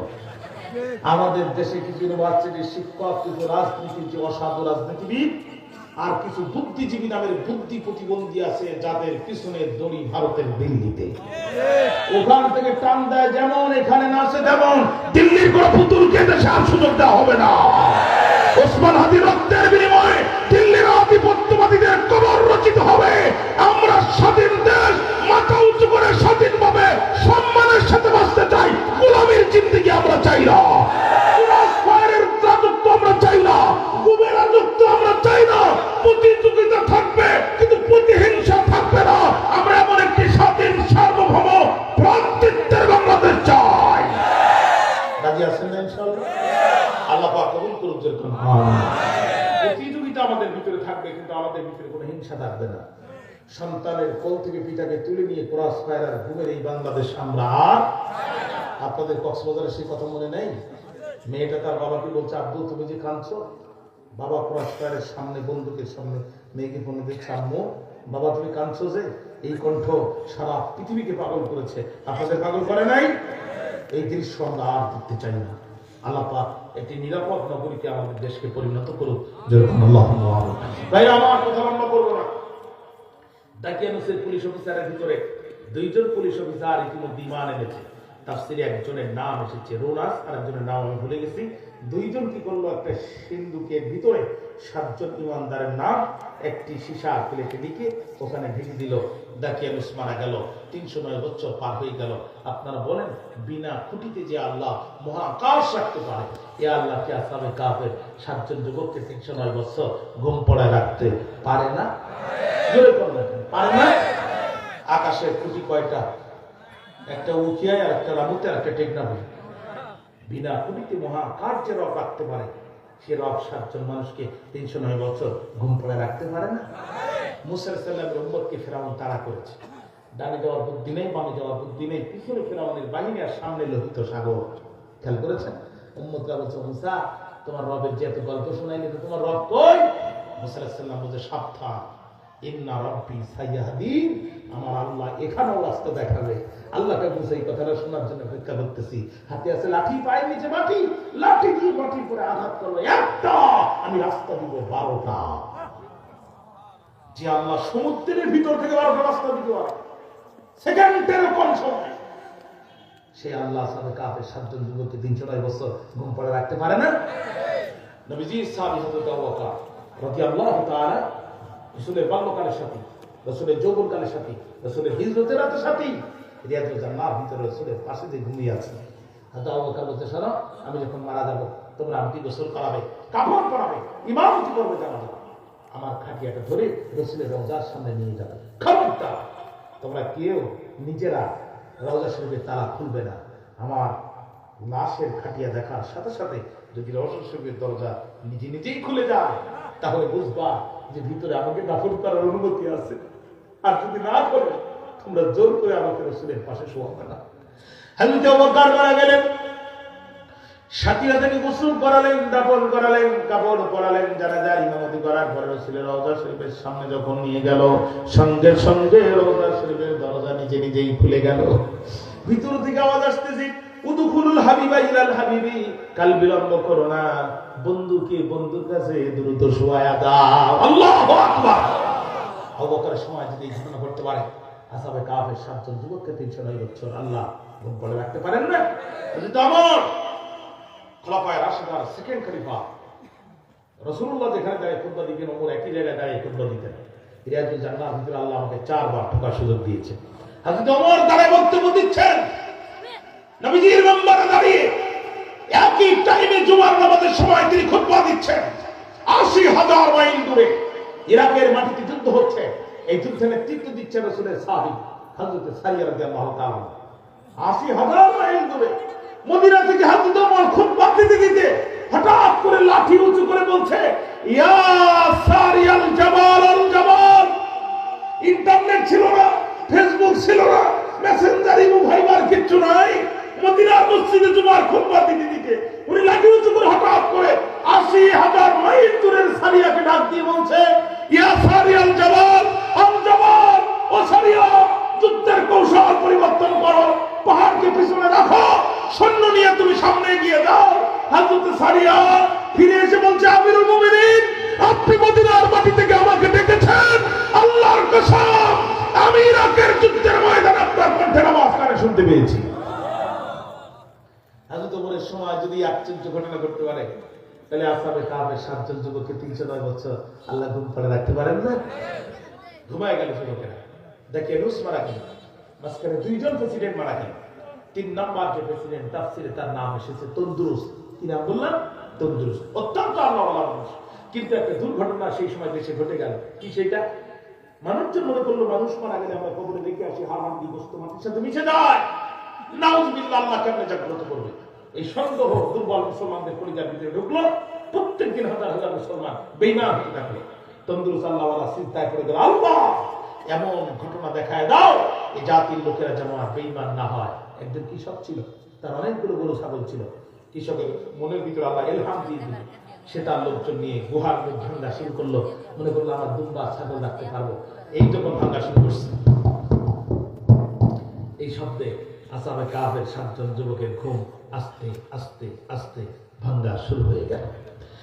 আল্লাহ বলছেন, ওয়াকাযালিকা বা'আসনাহুম লিয়াতাসাআলু বাইনাহুম قال قائل منهم كم لبثتم قالوا لبثنا يوما أو بعض يوم جربا الله أكبر আল্লাহ বলছে কাযালিকা বাআসনাহুম আমি তাদেরকে এভাবেই জাগ্রত করেছিলাম কেন লিয়াতাসাআলু বাইনাহুম পরস্পরকে জিজ্ঞাসা করার জন্য ক্বালা কাইলুন মিনহুম তাদের মধ্যে একজন বলল কাম লাবিসতুম এই কতক্ষণ ঘুমিয়েছো ক্বালু তারা বলল লাবিসনা ইয়াওমান একদিন ঘুমিয়েছি আও অথবা বা'দা ইয়াওমিন একদিনের অর্ধেক ঘুমিয়েছি হুজুর হাতের দিকে তাকা মুখ এক একটা 5 হাত লম্বা মোষ লম্বা এই দাড়ি পার হয়ে চলে গেছে আর দাড়ি কোথায় গেছে আপনারা এবার হিসাব করে বুঝে নেন পিছনে চুল লম্বা চেহারা চেনা যায় না একদিন ঘুমালে কি লোক এত বড় হয় এই নিয়ে তাদের মধ্যে যখন বিতর্ক দেখা দিল তখন তারা বলল শোনো রাব্বুকুম আ'লামু বিমা লাবিসতুম তোমাদের রব ভালো জানে তোমরা কতদিন ঘুমিয়েছো অত গল্প করে লাভ নাই পকেটে হাত দাও প্রত্যেকেই 2 টাকা করে দাও গতকাল থেকে আজ পর্যন্ত কিছুই খাইনি পেটে খুব ক্ষুধা খায় না কবে থেকে 300 অথচ কি বলতে গতকাল থেকে আজ পর্যন্ত যে আল্লাহ তাআলা ঘুমের মধ্যে আসহাবে কাফের যুবকদের খাদ্য দিতে পারে ওই আল্লাহ কি আমাদের পেঁয়াজ আর রসুন দিতে পারে না সুতরাং এই পেঁয়াজ আর রসুনের জন্য ভারতের কাছে নাকে খত দেয়া আমরা আর বরদাস্ত করব না কথা কি বুঝতে পেরেছেন ভাইরা আমার খাবার সুআহাদাকুম তারা একজনকে পাঠালো উপরে খাবার আনতে যাকে পাঠালো তাফসীরে তার নাম এসেছে তমালিকা কি নাম বললাম তমালিকা গুহা থেকে বেরিয়ে দেখে উত্তরা থেকে শুরু করে ফার্মগেট পর্যন্ত মেট্রো রেল যাচ্ছে আর আসছে আর একটু সামনে যেতে দেখে পদ্মা সেতু আর একটু সামনে যেতে ওভারব্রিজ আর একটু সামনে যেতে মেরিন ড্রাইভ আর একটু সামনে যেতে টানেল এখান থেকে 50 বছর আগে যারা মারা গেছে এদের ধরে যদি আপনাদের এই মেরিন ড্রাইভে ছেড়ে দেওয়া হয় রাস্তা থেকে বাড়ি আসতে পারবে 309 বছর আগের দেশ আর এখনকার দেশ কি এক সময় আছে আমি এটার উপকথ্যে আপনাদেরকে বোঝাতে চাইলাম রাষ্ট্র অনেক উন্নত হয়ে গেছে তমালিকা বেরিয়ে চিনতে পারছে না দুপুরবেলা অধিকাংশ দোকান বন্ধ কয়েকটা দোকান খোলা আছে এক দোকানে যে 309 বছর আগের সামনের মধ্যে তারা দিয়ে বলছে ভাই 10টা রুটি দাও লোকটা দেখতেছে লোক একটা 5 হাত লম্বা মোষ লম্বা দাড়ি লম্বা চুল লম্বা এ তো জিনের বাচ্চা এমন ভয় পাইছি দোকান দেখে পিছনে দিয়ে দৌড় কথা বলছেন না এই জীবন বাঁচানোর জন্য যে দৌড় দেয় এই দৌড় কি আমি বাংলাদেশে কয়েকটা বাংলা পাইছি পাবনায় বলছে হুজুর ঝেড়িয়ে দৌড় আর নীলফামারী যে শুনলাম ওরা বলছে লেংটি মারা দৌড় আর আমাদের সাতক্ষীরা বলে খেচ্ছে দৌড় দে দৌড় এছাড়া চিন্তা করলো আমার দেখুন আমি দৌড়াই কেন দ্বিতীয় দোকানে যে বলছে মামা ও তো দৌড়ালো তুমি আমার 5টা রুটি দাও বলছে আসতে যদি এও দৌড় এতগুলি কিন্তু মহা বিপদ আমার দিকে পাবলিক দৌড়ায় কেন 3 নাম্বার দোকানে যখন গেছে এই 3 নাম্বার দোকানদার আবার খুব চালাক চিন্তা করছে 309 বছর আগের টাকা ওর হাতে তার মধ্যে সন্ধ্যের খনি পেয়েছে ও দোকান ছেড়ে এসে বাইরে এসে হাতটা ধরে বলছে মামা 50% ভাগ দাও পুলিশ ডিউটি করতেছে দেখি কিন্তু ধরাই দেবো কিসের ভাগ তুমি সন্ধ্যের খনি পেয়েছো তারা হলে 309 বছর আগের টাকা তোমার কাছে কেমন আসলো তাফসীরে এসেছে 2টা পুলিশ সেখানে ডিউটি করতেছিল একজনের নাম আরইউস আর একজনের নাম তান্তিউস 2জন ডিউটি করতেছিল 2টা এসে তমালিকাকে গ্রেফতার করে ফেললো আর তমালিকা মনে করলো এই পুলিশ মনে হয় দাকিয়ানুসের পুলিশ তমালিকা কান্না শুরু করলো কালেমায়ে শাহাদাত পড়লো পুলিশ অফিসার ডাক দিয়ে বলে তমালিকা কান্দো জ্ঞান কার ভয়ে তুমি কান্দো তমালিকা বলে ভয়ে কান্দি না রে বন্ধু একটু পরে তোমার বাচ্চা দাকিয়ানুস আমাকে ফাঁসির কাস্টে ঝুলাবে আমি শহীদ হয়ে যাব আর আমি শহীদ হয়ে যাওয়ার পরে আমার রবের সাথে আমার দেখা হবে ভয়ে কান্দি না আমি আমার রবের সাথে দেখা হওয়ার আনন্দে কান্দি সূরা রহমানের মধ্যে আমার আল্লাহ বলছেন ওমান খাফা মাকামা রাব্বিহি জান্নাতান আল্লাহর ভয় যারা করবে আল্লাহ তাকে 2টা জান্নাত দিয়ে দেবে কেউ যদি একটা পাপ কাজ করার সময় চিন্তা করে আরে এটা যদি আমি করি তাহলে তো আমার রবের সামনে আমাকে দাঁড়াতে হবে আল্লাহ পাক ওরে আমি 2টা জান্নাত দান করব সুবহানাল্লাহ একটু আস্তে কোন আরো জোরে কোন বাঘের মতো বলেন মিয়া ভাইরা পুলিশ অফিসার বলে তমালিকা আমার ভুল হচ্ছে তমালিকা তুমি কোন দাদার কথা বলছো কয় দাকিয়ানুস কয় তোমার ভুল হচ্ছে তোমার মুখে যে কালেমা শুনেছি আমার প্রেসিডেন্টের মুখে একই কালেমা শুনেছি আর এক কালেমা বলা মানুষ কোনদিন অন্য কালেমা বলা মানুষকে অন্যায় ভাবে হত্যা করতে পারে না তোমাকে চিন্তা করলে তাকিয়ে আজকে রাতারাতি ইমানদার হয়ে গেল না? তার আগে তুমি বলো স্বর্ণের মুদ্রা কোথায় পেয়েছো? তোমার ডাক কি বলে, বন্ধু আমরা ইমানদার, মিথ্যা বলার সাহস কল্পনা করতে পারি না। গতকালকে দাকিয়ানুসের ভয়ে আমরা 7 জন ইমানদার গুহার মধ্যে গিয়েছিলাম। আজ ঘুম থেকে উঠে দেখি লোক লম্বা, চুল লম্বা, দাড়ি লম্বা, আমাদের প্রত্যেককে 2 টাকা করে দিয়ে আমাকে রুটি কিনতে পাঠালো। বাইরে আসার পরে 2 জন দোকানদার যোগ দিল, 3 নম্বর দোকানদার ধরে 50% ভাগ চাইলো। ইতিমধ্যে তুমি এসে আমাকে গ্রেফতার করেছো, এর বাইরে আর কিছু জানি না। পুলিশ অফিসার বুঝতে পারলো যে ঘটনার ভিতরে রহস্য আছে, প্রেসিডেন্টকে খবর দিল। ইতিমধ্যে গোটা দেশে জানাজানি হয়ে গেল। গুহা থেকে ঘুমিয়ে থাকা 7 জন যুবকের একজন এসে উপরে এসে ধরা পড়েছে। কি পরিমাণ মানুষ হাজির হবে একটু কল্পনা করে দেখেন। আপনারা যদি শোনেন যে আপনাদের এই উঠিয়া 20 বছর আগে এক যুবক মারা গেছিল, আজকে হঠাৎ করে কবর থেকে উঠে রাত করে উপরে উঠে বসে আছে, এই খবর যদি আপনারা শোনেন তাহলে কি পরিমাণ মানুষ সেখানে হাজির হবে? রাস্তাঘাট জায়গা দেওয়া যাবে? কথা বলেন না কেন? সারা দেশের মানুষ যখন এক হয়ে গেল, গুহার ভিতরে যে বাকি 6 জন ছিল ওরা চিন্তা করলো তমালিকা মনে হয় ডিবি হারুনের কাছে গ্রেফতার হয়ে গেছে। ওরা বড় ভয় আতঙ্কিত অবস্থায় গুহার মুখে এসে আস্তে করে তাকাতে থাকলো। প্রেসিডেন্ট সহ সারা দেশের মানুষ, বাইরে আমার হাজার হাজার মানুষ গুহার কাছে জড়ো হলো। সেখানে একটা সিন্দুক পেল, সিন্দুকটি তারা ওপেন করলো। একটা সীসার প্লেট পেল, সীসার প্লেটে 7 জন যুবকের নাম লেখা ছিল। ওরা এই যুবকদের নাম বলে আর যুবকরা জি জি জি জি বলে উত্তর দেয়।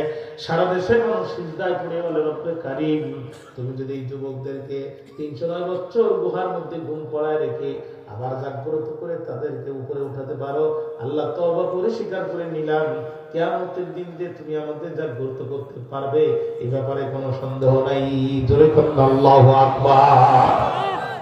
যুবকরা ভিতরে ঢুকে গেল। মুফাসসিরদের গবেষণা 2 ভাগে ভাগ হয়ে গেল। কোন কোন মুফাসসিরদের একটা অংশ মনে করে যুবকেরা গুহার ভিতরে ঢুকে যাওয়ার সাথে সাথে মালাকুল মউত আজরাইল আলাইহিস সালাম আসলো, যুবকদের জান কবজ করে নিয়ে চলে গেল। আবার কোন কোন মুফাসসিরদের গবেষণা হচ্ছে না, যুবকেরা যেহেতু ঈসা আলাইহিস সালামের উম্মত, ঈসা আলাইহিস সালাম আসলে আকাশে, এখানে যুবকেরা এখন ঘুমাচ্ছে। ঈসা আলাইহিস সালাম নামবেন যখন, এই যুবকেরা ঘুম থেকে উঠবে তখন ঈসা আলাইহিস সালামের হাতে হাত দেবে, আপনার আবার নবী মুহাম্মদ সাল্লাল্লাহু আলাইহি সাল্লামের উপরে তারা ঈমান আনবে। এরপরে আবার তারা কোরআনের পক্ষে আপনার আমার মত নবীজির উম্মত হয়ে তারা আরেকবার চেষ্টা করবে। ও ভাইরা, এই ইমানদাররা যদি এভাবে ইমানের জন্য বারবার চেষ্টা করতে পারে, আমরা বাংলার জমি তো আর 7 জন যুবক না, আমরা লক্ষ লক্ষ কোটি কোটি ইমানদার, আমরা কি একটা বার আওয়াজ তুলতে পারি না? সব কিছু দেখা শেষ, এবার আল কোরআনের বাংলাদেশ। রাজি আছেন না ইনশাআল্লাহ? আল্লাহ পাক কবুল করুন, জোরে করুন আল্লাহুম্মা আমিন। আপনাদের কি আপনার কথা আছে? হ্যাঁ, তাহলে আমি দোয়া করে দেব। আল্লাহুম্মা আমিন।